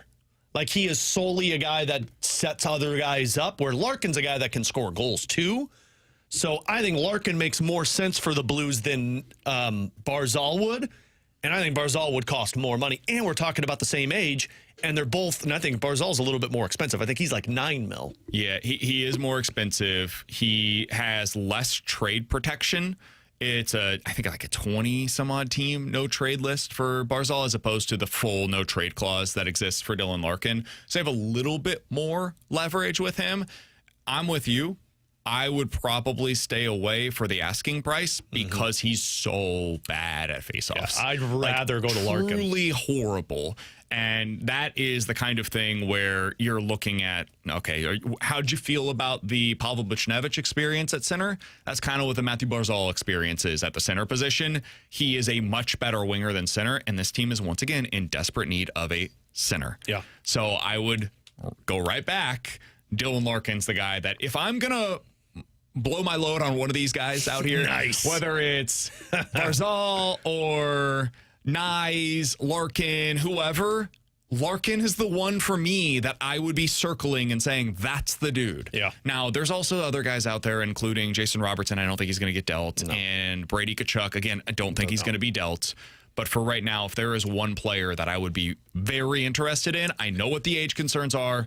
Dylan Larkin is the guy. Man, the Blackhawks, they just dropped a piece on The Athletic talking with their GM, Kyle Davidson, who basically told them, look, I'm motivated to make a major offseason move this offseason, and the 4th overall pick is an option that could get you there. And they brought up Jason Robertson, Matthew Nyes, Dylan Larkin.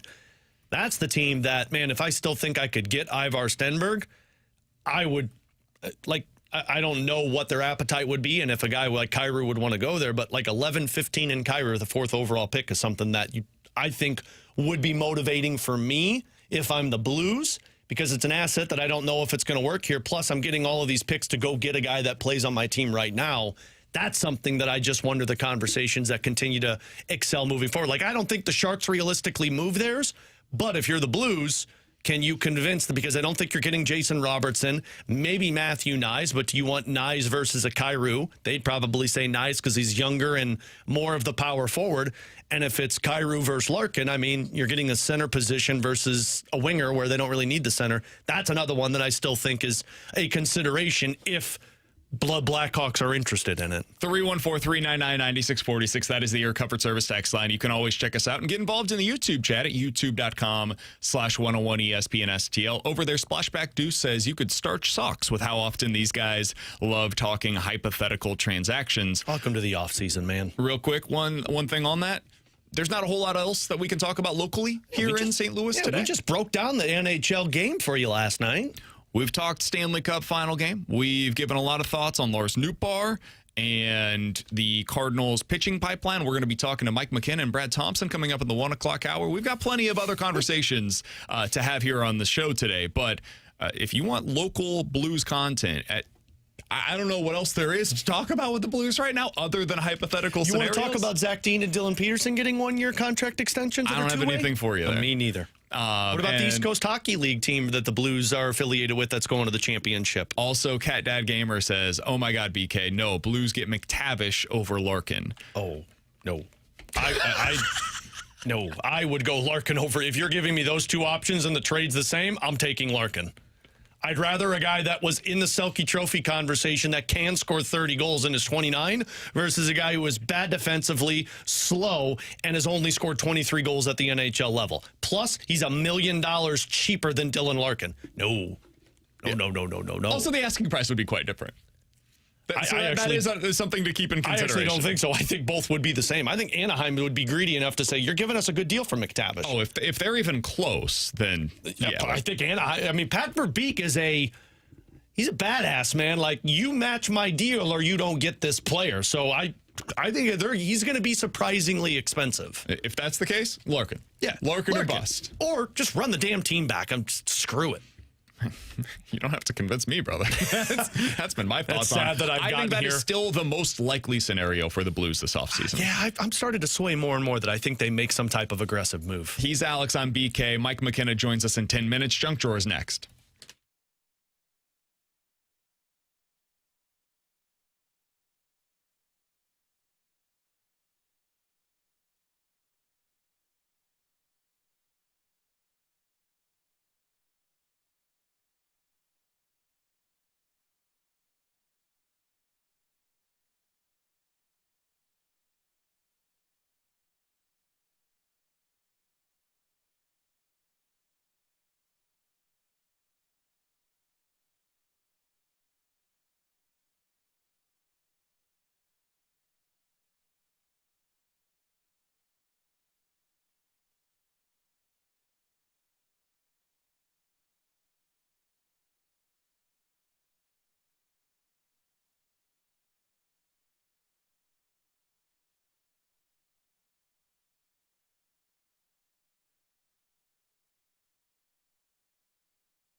is presented by Bet365. With Bet365 early payout, you win even if they lose. Get paid out instantly when your team goes up big, even if they blow the lead later. Bet365. Winning is everything.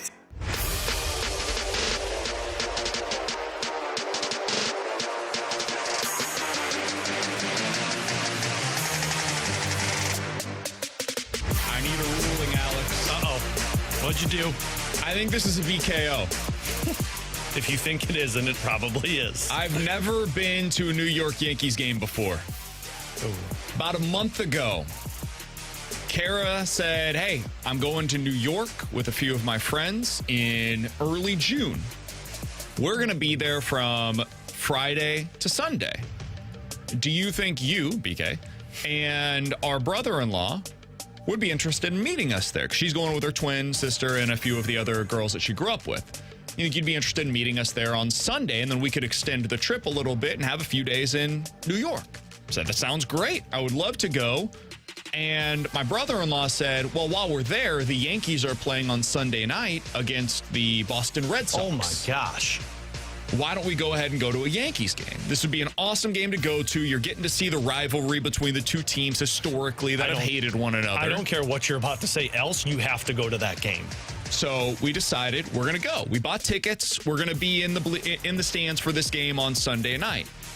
And then yesterday, it was announced that Aaron Judge has been diagnosed with a stress fracture in the first rib on his right side and is expected to return this season, but is likely to miss at least 40 to 60 days. That's a BKO.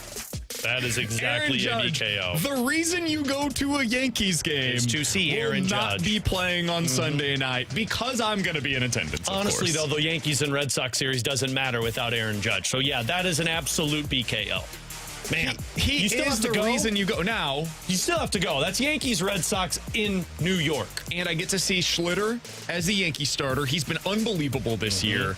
And Connolly Early is also starting that game for the Red Sox. So two of the really good young pitchers in the game right now. That'll be fun to watch. I'm looking forward to that. I would have preferred to be able to see Aaron Judge in the lineup. Yeah, that's that. I mean, without question, that is a BKO, though. Okay. Because, like, just wanted there's a reason you go to those games, that. and the fact that he's not there is basically saying, like, yep, he's coming. New York knew you were coming there. And so that's what happened to Aaron Judge. So you should feel good about that, man. Cool.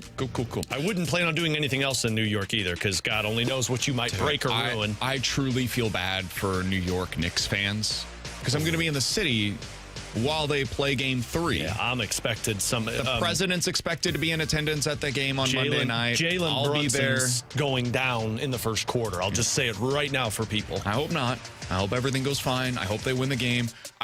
I'm really looking forward to the idea of being in New York City. Dude, that's gonna be awesome. In Manhattan as the Knicks are playing that night. We'll be able to watch that game at some kind of a sports bar in town.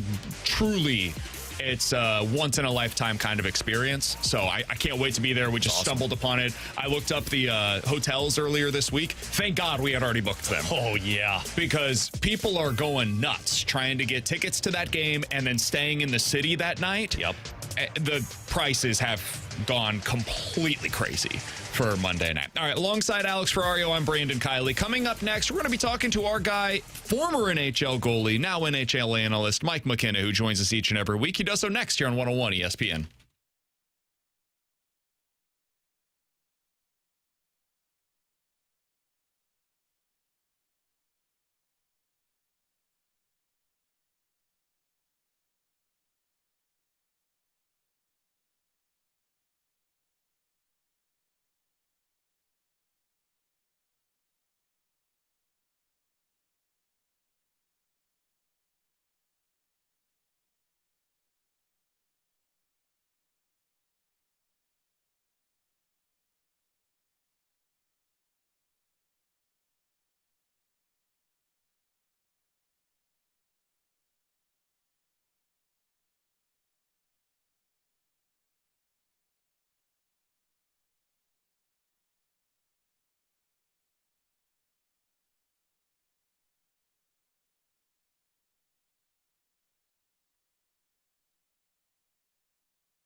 Going between the pipes with former NHL goaltender Mike McKenna. Save by Mike McKenna. How do you like me now? Between the Pipes is refreshed by Macadoodle Spirits, fine wine, beer, and cigars. Now open in Darden Prairie.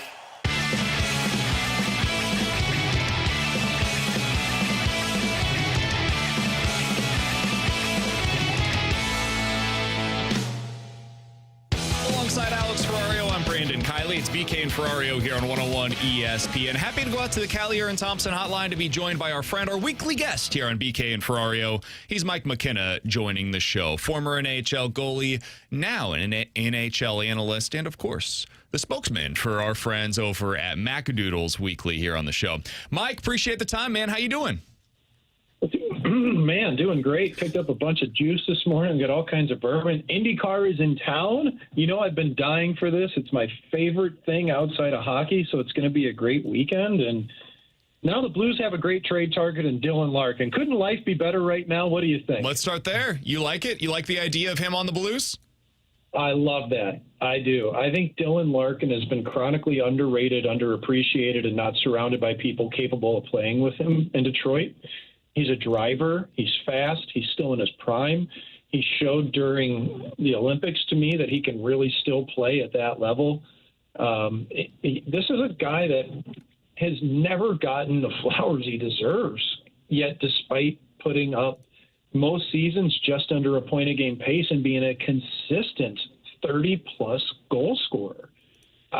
This is a top-flight, top-2 centerman, top-1 centerman in the NHL.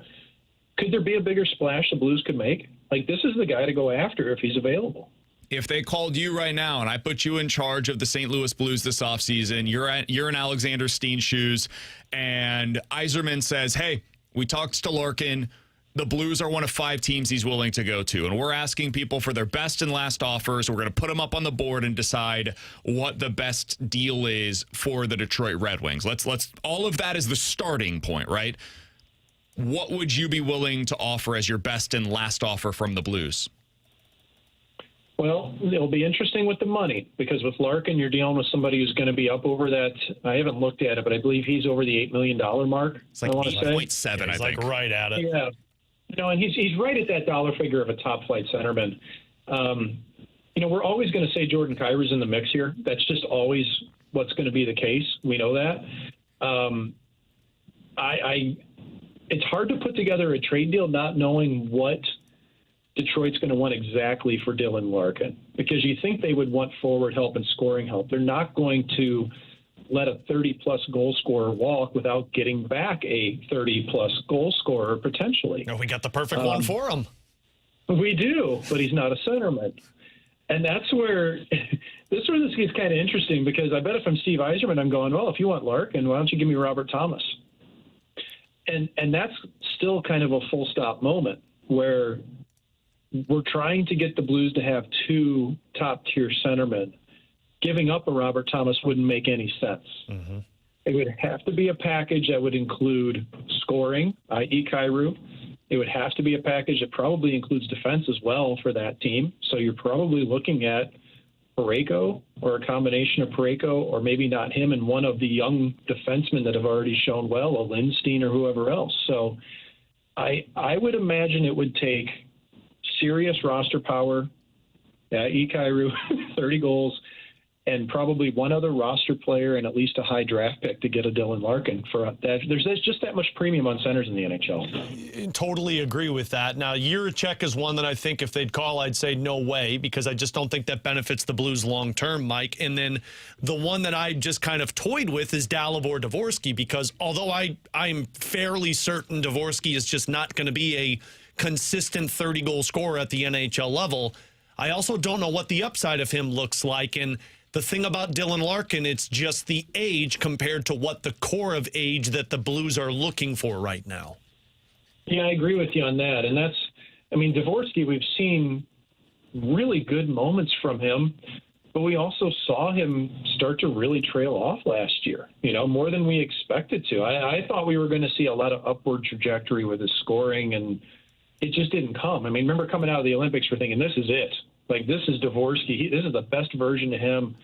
I still think it's there. I'll put it that way. But Larkin at 29 years old, you've still got another 5 or 6 great years out of this player, if you ask me. And he's also going to be locked up for the next 4 or 5 years as that. He's locked up through 20, 30, 31, like you said, at 8-7. So if the Blues could pull this off, you got to swing big if you want to change your organization. And this is really what they could do it. They have the assets now. They've had picks. They have prospects, but you're going to want proven to go along with that. Mike McKenna joining us here on 101 ESPN. Mike, do want to get your thoughts on the game that we saw last night. Golden Knights ultimately lose that one. It's 4-3 in overtime for Carolina. They're able to tie this series at 1 game apiece through the first couple in Carolina. I wanted to ask you about the controversial call because they decided it was a goalie interference when Vegas had, it seemed like at the time, potentially gone up by a score of 3-2. We talked about this, gave our perspective on it earlier today. Did you think it was the right call to say, hey, goalie interference, no goal, and ultimately, after they challenged it, put Carolina on the power play? You guys might already know my answer. I think that this was an incredibly short-sighted decision by John Tortorella to challenge this call for the Vegas Golden Knights. This puck, if you watch the replay, ends up underneath Freddie Anderson. It completely disappears. For all intents and purposes, Johnny Bear, the referee, is standing on the net and he can't see the puck. And the puck doesn't come free again until Ivan Barbashev pitchforks him. That when you pitchfork a goaltender, it doesn't mean the puck is free. It means you're sticking to an area and you're hoping. And I couldn't believe it because not just because of the replay, but because the officials on the ice, Johnny Bear and his partner, Garrett Rank, the other referee, were both emphatic that it wasn't a goal right from the bat. Mm-hmm. So I couldn't believe they did it. I really couldn't believe they did it with, 3 minutes left in the game? Yeah. What are you doing? You got a phenomenal team. Like, I honestly thought that Carolina was going to be cannon fodder for Vegas. And now this is an open series because of that decision. Like, I still think Vegas wins that game. If they don't challenge, they go to OT, whatever it takes, they probably still win it. They're just that good. But they opened the door for Carolina, and now they breathe life into that locker room. The part for me, Mike, was just how emphatic John Tortorella was about it. And even afterwards, he said, I'd make that decision 10 out of 10 times.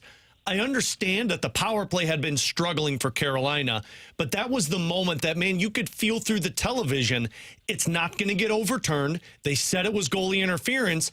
And the fact that you were so certain that it was going to get overturned, you know goaltender interference if you're John Tortorella because you've worked on an analyst desk. You know that the decision from the situation room is, hey, we don't really know, so we're going to stick with what the ref said on the ice, and the refs are going to stick with what they originally said. And it's also just a case of, man, this is John Tortorella being stubborn. Yeah. And really, that's always been his MO. And I tell you what, I've had people in my career that thought it would have been tough for me to play. I would have loved to play for him. I actually really like the response out of the veterans that play for him. Very upfront, very honest. The only thing I didn't want to ever do were his training camps that involved a lot of running because I run like a wounded gorilla. But he's projecting strength by saying he would have done it 10 out of 10 times. But he really meant it, guys. Yeah. and that just, to me, was – at that juncture of the game, it's just not worth it to be that aggressive when the call on the ice has already been made. This wasn't a clip a goalie. This wasn't a does he go into the crease or not. This was a puck that disappeared and the goalie got pitchforked. I don't understand why Tortorella was so confident on this. All right, before we ask you about what you guys have going on over at Macadoodles, do you have an updated prediction for this series, Mike, as the thing is going to Vegas now with the series tied? I still think Vegas takes this in 6 games. They're so deep and they play so well. They've got their talent spread across all 3 lines at this point. Thomas Hertl's woken up completely. I know we talked about him last week or the week before. Well, I'd like Dylan Larkin a whole lot than him still. But ultimately, too, Carter Hart's a better goalie than Freddie Anderson. If you're really getting down to it and you need somebody that's going to make a save, I would trust Hart more. You saw the goal that Vegas scored last night to tie the game up on the power play with Stone in front, and Freddie Anderson's on the goal line. Like, he just lost all goalie confidence, goalie courage, I call it, and the puck went in the middle of the net. If he would have been at the top of his crease, he makes that save all day. I don't have that same belief there. So I think Vegas is a better team. I do think they have better goaltending. I think they win it in 6. But, boy, I'd sure like to see Carolina be able to take it, man. They play hard. They play with a lot of moxie. All right, Mike, what can people expect when they walk through the doors either today or maybe this weekend as it's heating up outside here in St. Louis over at Macadoodles? Well, they can find me wearing an Indianapolis Motor Speedway shirt today because, again, the IndyCar Series is running across the road over at Gateway at Worldwide Technology this weekend, which I love it. I'll be there all weekend. You see me in the paddock on Saturday, please say hi. But not just walking in and seeing that, you're going to see all the new Penelope products. I have the Penelope Architects of Golf Bourbon is here. I have some Penelope Riviera. I have some Eagle Rare that is bundled up with a couple of Copper Dome products that are out of Union, Missouri, grain to glass. We've got Four Hands Pineapple Whip. We are the first retailer to get Four Hands Pineapple Whip Ale. We're the only ones all weekend. And it'll be sampled out this afternoon from 5 to 7. So come see us. We're just north of the Page Extension at the corner of Bryan and Feisey Road. Got great deals running all month in beer. We just ran out of Bapple. Busch Light Lime shows up on Monday, and I'm happy to see everybody, fellas. So come on in. Here's the word.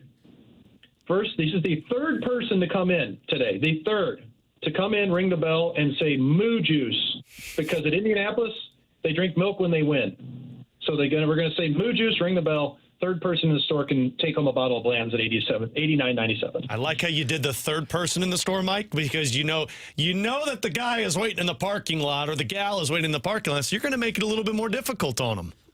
Yeah, this was my teammate here, Jonas's idea. It's like, caller number 3 wins concert tickets. That's what we're doing. Yeah, and by the way, we'll have Outlaw Beer here from 3 to 5, and they have 2 tickets to go see Hardy. So come and see that. Come win some concert tickets. Enjoy it. Look at that. All right, Mike. Appreciate the time as always, man. We'll talk with you again next week. Thanks, fellas. Have a great weekend, everybody. Same to you. That's Mike McKenna. Joins us each and every week here on BK and Ferrario on behalf of Macadoodles. Moo juice. I love it. Alongside Alex Ferrario, I'm Brandon Kiley. Coming up in 15 minutes, we'll be joined by our friend Brad Thompson from Cardinals TV. But next, the Cardinals are officially putting the clock on Victor Scott II. But no, not from Joshua Baez. We'll tell you about that next year on 101 ESPN.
It's BK and Ferrario. Time now for One's Gotta Go.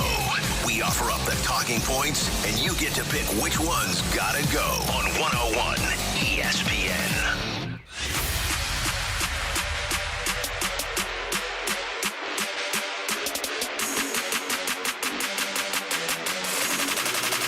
Count that big pen. We're calling it audible, Alex. Normally we do One's Gotta Go here. We are not doing that today because there's too much to talk about here in the city of St. Louis. It's 1:20. Your time check brought to you by Clarkson Jewelers, an officially licensed Rolex jeweler. Or in the city of Belleville.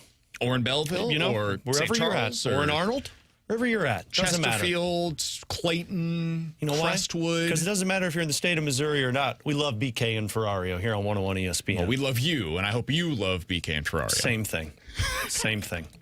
So, Cardinals are expecting to get Lars Nootbaar back tonight, Alex. Let's get your final prediction. Who do you think will go down in favor or in return as a corresponding move? I say it will be, God, who did we say yesterday? I think Thomas Sajaci goes down. Yeah, it's between Sajaci and Brian Torres. Torres, probably. I think it's going to be Sajaci because of how they haven't really used him other than an occasional pinch runner, pinch hitter. So, yeah, I think that's my decision, but Torres wouldn't surprise me. Yeah, I think it ends up being Thomas Sajaci for this one. I think Torres is probably the one that ultimately goes down in favor of Ramon Urias.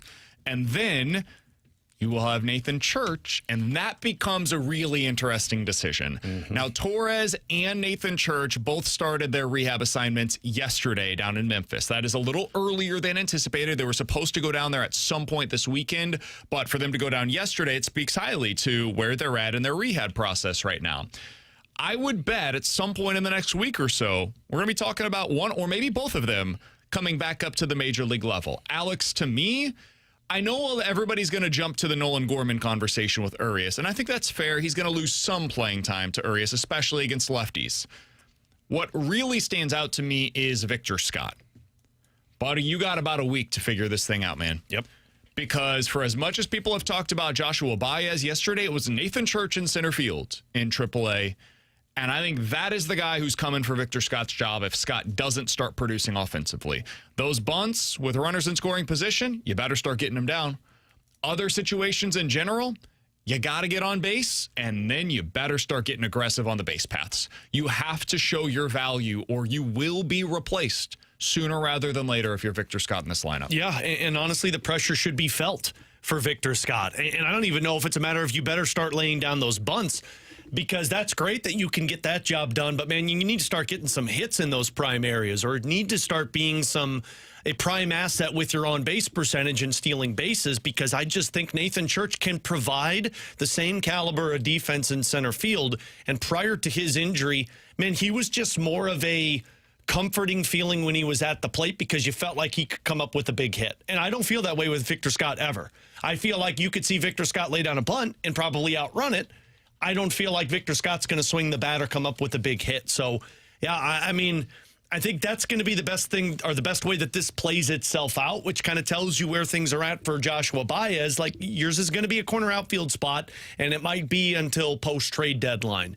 And even a Nolan Gorman, you have to imagine that when Ramon Urias comes back, you're back into that splitsy role to where you're a platoon bat, and I think he's probably understanding of that. But Victor Scott, there is a real shot you could be playing for the Memphis Redbirds in 10 days. That's what I was going to say. I'll be curious to see what they decide to do there. Like, when they get Nathan Church back. I just don't think you keep Victor Scott up here. It's why I think maybe Brian Torres stays, because it's another outfielder, but Fermin can play that role. Yep. There's no reason to keep Victor Scott up here if you're playing Nathan Church at center field. I think it depends. If Nelson Velazquez has really cooled down by that point, maybe if he's striking out like every other at-bat and it just looks awful, he looks overmatched, all right, I could see a scenario where you keep Victor Scott on the bench, you keep him around your big league staff, and he gets all of the work behind the scenes for the next week or two. And he gets an occasional spot start, something like that. Because they are going to need guys that can continue to be here and spot some duty for Lars Nootbaar early on. So maybe that's the way they go about it.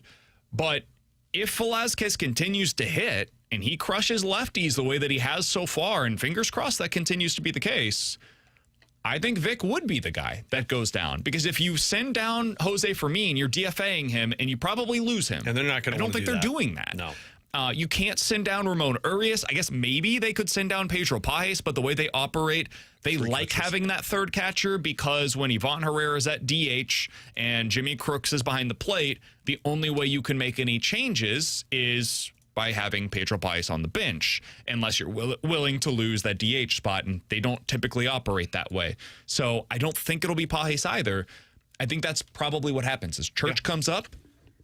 If Scott is not performing, then Scott goes down. Yeah, and that bench just looks a little bit more ideal if Velasquez is hitting, because you've got Velasquez, you've got Jose Fermin. Like, that's the bench you want, rather than having a Victor Scott on the bench that you're legitimately using to steal bases. And I don't even know if you're using as a defensive replacement, but maybe some time off for Lars Nootbaar in left field. But Fermin can play that role. So, like, you can see different areas around the baseball field of where guys are starting to feel pressure. Because if Thomas Saggese goes down today, he's going to go to third base, in my opinion. If they've moved Blaze Jordan off of third, Saggese's probably going to get that third base opportunity. And then there's some real pressure on a guy like Nolan Gorman if Saggese starts to hit. It's like, hey, man, Saggese could play this spot. So the positions, and with Joshua Baez, there's going to be pressure on, and I don't think it's pressure in the sense of Lars Nootbaar and Walker need to hit, but there's going to be a sense of, okay, well, we know where he's playing. How do you keep that job for you for the rest of this season? So I like the internal competition. Frankly, I think it makes teams better when you know that there's guys pining for their spots on the roster. But the biggest one right now is Victor Scott's going to be looking over his shoulder, because you've got this guy breathing down your neck now that in 10 days can take your spot, because he can do a lot of what you already do. Tonight, Cardinals back in action against the Cincinnati Reds. 7:15 first pitch with Kyle Leahy on the mound. Before we get to BT, Brad Thompson coming up on the other side, I'm going to go through what I think is my prediction for the lineup tonight, Alex. Okay. I think what you will see is the same top four. What I would do is put Lars Nootbaar 3. What I would guess they will do is they'll go with their same top four as they typically do against right-handed pitchers. Weatherholt, Herrera, Burleson, Walker. Yeah. With Herrera as your designated hitter tonight, because it's not one of his pitchers that he typically catches. And Crooks, the left-handed hitter, gets the start. Batting fifth, I think you will see Lars Nootbaar in left field. And then Mason wins sixth. And seventh will be Crooks as your left-handed hitter there behind the plate. I think batting eighth tonight, boy, that's where things get interesting. That's where I think Gorman hits. Probably Gorman. Or they flip I would go Wynn Jose Fermin or Thomas Saggese there potentially. I wonder if they flip Gorman and Wynn and move Wynn to the 8 spot. Could be. To where you still have a little bit of pop there behind who was batting sixth for you. That was... Sixth in this scenario was Wynn. Yeah. Newt is 5 and Crooks is 7. And you're not going to go 3 lefties in a row there. But that's the thing. You're potentially going to have 3 lefties in a row at the bottom of the order, too, because you've got Crooks, then Gorman, and then ninth would be Scott.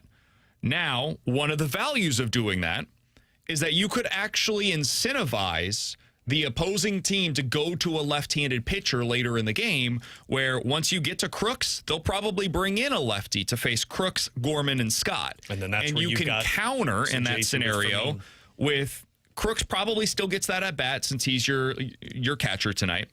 And then you'd probably go, I would guess, Velasquez and Fermin as the next 2 guys that come up, and they just replace them in left field / third base, or excuse me, third base / left goes to field. Center field, though? Fermin. And then you burn, in this scenario, you're probably burning Velasquez and putting Saggese at third. Yeah. Because Fermin right now is your backup center fielder. Yeah. Oof. That's a scary one. You're not using, I guess you wouldn't use Torres in that one? No, I think Torres is probably your backup corner. But also Saggese's not here in your scenario. Good point. Saggese's in the minors, so you're probably going Velasquez and Fermin, and Fermin's your center fielder, and Velasquez is probably replaced. Torres at third. He could play third. Torres at third. Or you put Torres in center and you put Fermin at third. Sure. Yeah, you could go either way. Either one of those. Yeah, I think that's where things get tough. I think they play, and that's why I think that when Nathan Church comes back, you're talking about Victor Scott. When Ramon Urias comes back, you're probably talking things get a lot Torres easier when you get there. Yeah, you get your righties a little bit more of a fluctuation. He's Alex. I'm BK. It's BK and Ferrario here on 101 ESPN. Coming up next, we're going to talk to Brad Thompson, Cardinals analyst here on 101 ESPN.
Good afternoon. My name is Eric Harkey with your Sports Center update brought to you by Universal Windows Direct. The St. Louis Cardinals are back in action tonight, starting a 3-game home stretch against the Cincinnati Reds. That game starts at 7:15 tonight.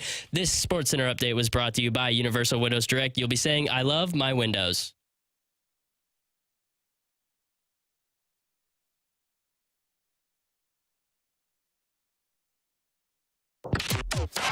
We're talking everything Redbirds with Cardinals TV analyst Brad Thompson on 101 ESPN. BT is presented by Buffalo Wild Wings, the ultimate home run for wings and wins.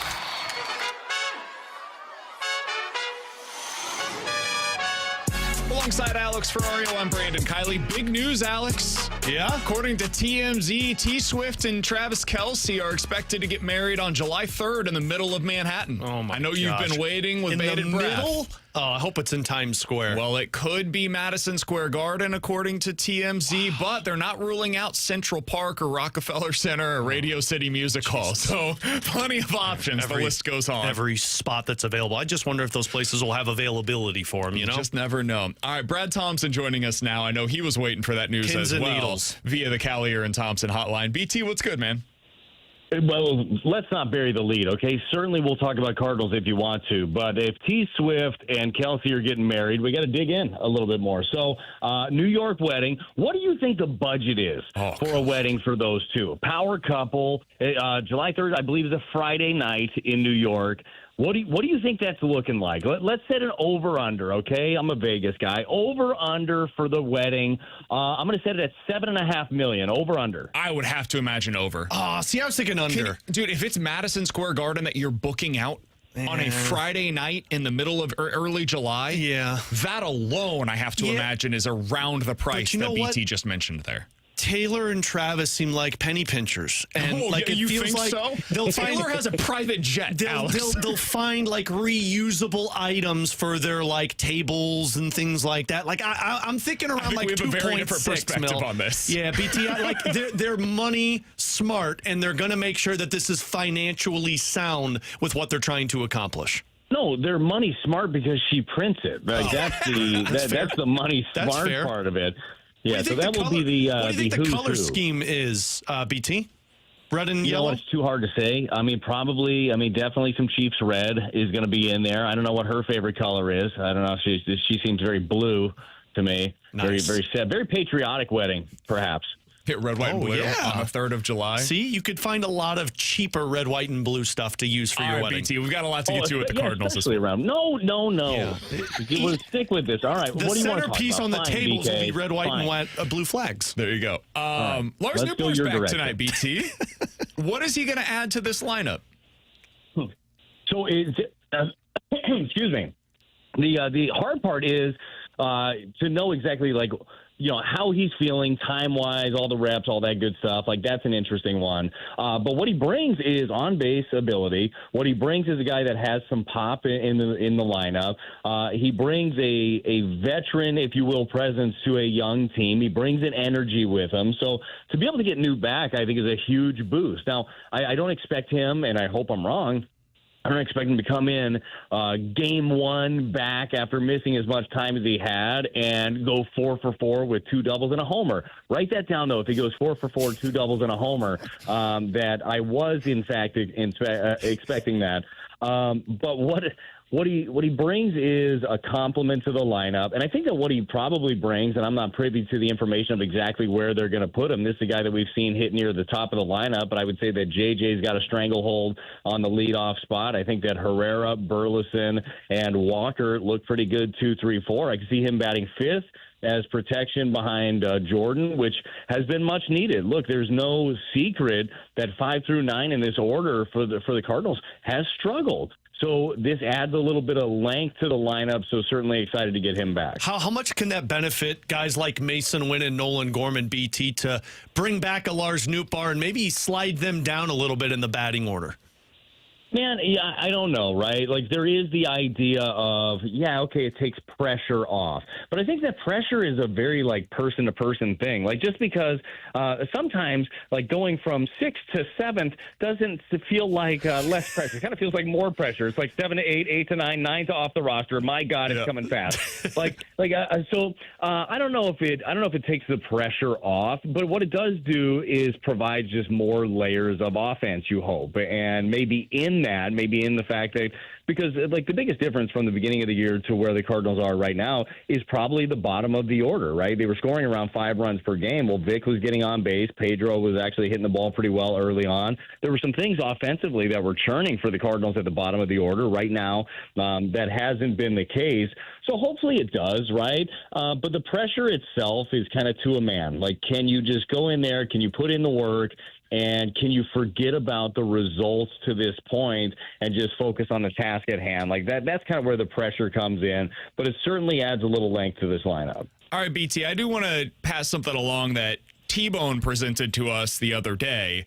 Now, full disclosure, this was his idea, but I want to get your thoughts on it. So, Alec Burleson, I would say right now is probably a better hitter than what you're expecting Lars Nootbaar to be upon his return. So theoretically, it doesn't make a whole lot of sense to bump Burley down. But Nootbaar's best value is in that on-base percentage, and he's a little bit lower on the average side, but higher on the OBP.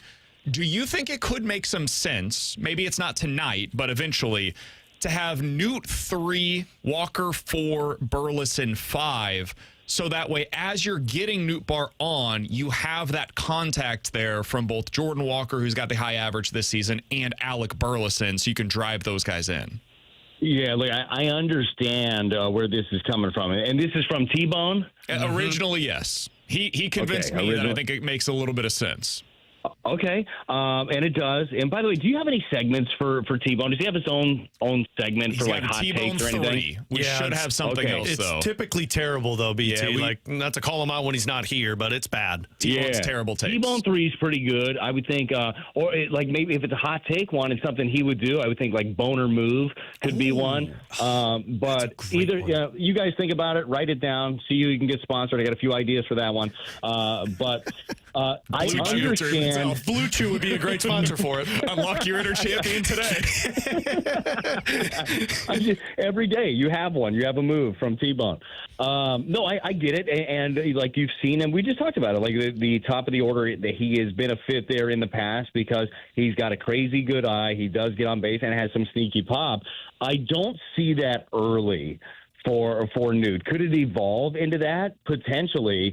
But I want more at-bats, not less, for Alec Burleson. And, yes, he does provide a layer of protection for Walker that he does not have currently.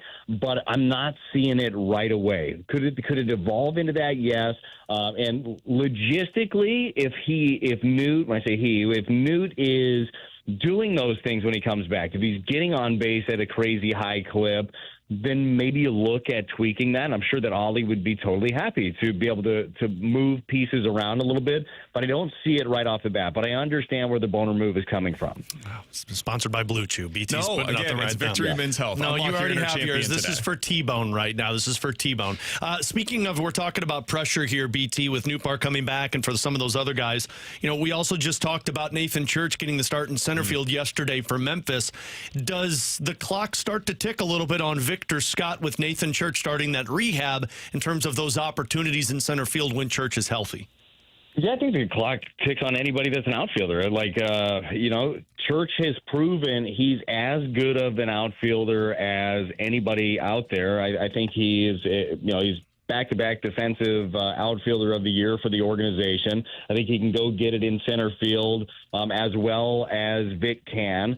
And if he's proving that he's swinging it, yeah, there's pressure. Of course there is. And there should be pressure on at this point, right? So that's what the best teams have, is an actual churn and people putting pressure on, and somebody is there to take your spot if maybe you're not getting the job done. Now, we all know that the rope is a little bit longer for each player. That runway, or however you want to put it, is longer and longer.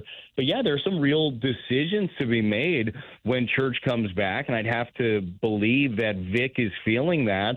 But I don't even think that he needs to feel the pressure. Like, he is a guy that it's not that he's he's putting in the work every day. And we get a chance to talk to Oli about him candidly behind the scenes, and like he's working like crazy. He's preparing to no end. Like it might almost be like one of those situations where it's too much that Vic is putting in, but it's hard to tell yourself to do less when you're scuffling a little bit. So I'm really rooting for him. I want him to be able to take advantage of the time that he has. But we're going to see, man, because as soon as Newt comes back, like tonight, and then Church comes back, there are some real decisions to be made roster-wise, which are great decisions because these are depth decisions, but certainly going to affect a couple of players that want time. BT, are you going on the trip out to New York? I am not. I am actually going. I only asked for a couple of days off during the season. I will be going to Omaha, Nebraska during the first weekend of College World Series. My son's playing in a baseball tournament out there. It is called the Omaha Slump Buster. Don't know why. Oh, yes. But that's what it is. And, we're doing that instead, so I will not be in New York. I was wondering because I know some of the guys have been talking about potentially going to that Knicks game BT's on looking Wednesday night. BK's looking for a hookup. I was curious if BT was going to be joining. So Ricky Horton, born in New York, he's a Knicks fan, and he's been looking online for tickets, and he found some, and he said, hey, I could sit, I forget which row it was, but it was pretty close, and then he asked me for a loan of $86,000. Yeah. So I don't know if it's going to be in the budget for too many guys on this roster. It's a pretty young team, so I don't know how many guys are going to be at least sitting close. Dustin May can get 2 tickets. Yeah, they can pool all their checks together. Yeah. Like maybe Daddy Albert wants to come into town for a game and take some people with him. But that is probably not a cheap ticket. That'd be an event I'd love to go to, though. Yeah, I'll be out there next week on Monday night, and we were looking at the tickets just to see, like, it's going to be insane. We know that. How insane is it? It's minimum $1,000 to get in the door. I was going to say low end 1,000. Yep. Yeah, don't they have standing room that's only? Actually cheaper than I was expecting. I was a little surprised as well. I thought that it would be a little bit more to get in, but yeah, I went over to one of my favorite third-party sites, and I'm not going to give them any free pub here, but it was about, I think, $950 was the get-in. Jeez. Then a $950 in fees. We know how these things work. Yeah. And then a $950 beer. Oh, excuse me. No, cheapest ticket now it's bumped up. You can get in for about $10,000. The cheapest? Okay. Nobody's going. That escalated quickly. Yeah. Never mind. So $9,000 is all you need now to get in. So nobody's going to that game. I don't think so. The arena is actually going to be empty because nobody can afford to go. Wow, that really escalated. All right, tenfold. All right, BT, appreciate the time as always, man. Enjoy yourself next week in Omaha. We'll talk with you again soon. Sounds good, guys. Have a great week. Enjoy watching that game, not at the game. That's right. Appreciate the time. In a bar, always. It'll be much better. Right, That's Brad Thompson here on 101 ESPN. Yeah, I don't know what happened there, but I'll tell you what happened. It got closer to game time. Apparently. We got these tickets to sell, and I won $10,000. Wow. That, Don't act like you don't have the money to really get in. Don't act like you don't got the money. Just taking $10,000? You just taking a weekend vacation to New York because you've got the time. Our entire vacation will be like 1/10 of that for everything. That's all in. Put it in the budget, man. Put it on a card and pay it off over time. It's what people do. I don't know how anybody can afford that. Yeah, I think I might have been looking at the ones in San Antonio. I think that might have been what happened there. That makes a lot more sense. San Antonio is a lot easier to get San Antonio for about $900. Hell or you yeah. could go to New York for $10,000. Why if I'm not? a Knicks fan, dude, I would just fly to San Antonio. It's cheaper to go down there and be in the arena and spend a couple of days down there. Hell, you could go to multiple games than it would be to go just to one Knicks game. If I'm a Knicks fan, I'm just watching at home with my own beer. That's fair. It's going to be a lot cheaper to do it this way. That's Alex. He's Eric. And he's Moneybags. I'm BK. Appreciate BT and Mike McKenna joining us as they do each and every Friday here on BK and Ferrario. If you guys missed anything from today's show, be sure to check it out on the podcast page, 101ESPN.com, and the free 101 ESPN app that is always sponsored by Shaver Door Company. You can also go over to the YouTube page at youtube.com/101ESPN STL. And while you're there, you can see the latest edition of the Redbird Report and the Last Minute Blues podcast. Both of them available for you right now over on YouTube. We'll put a bow on this thing, get you into the weekend with the Rewind next year on 101 ESPN.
Run it back with the Daily Rewind on BK and Ferrario. Brought to you by Gloria Loom, your home sold guaranteed realty. Selling your home begins at GloriaHasTheBuyers.com.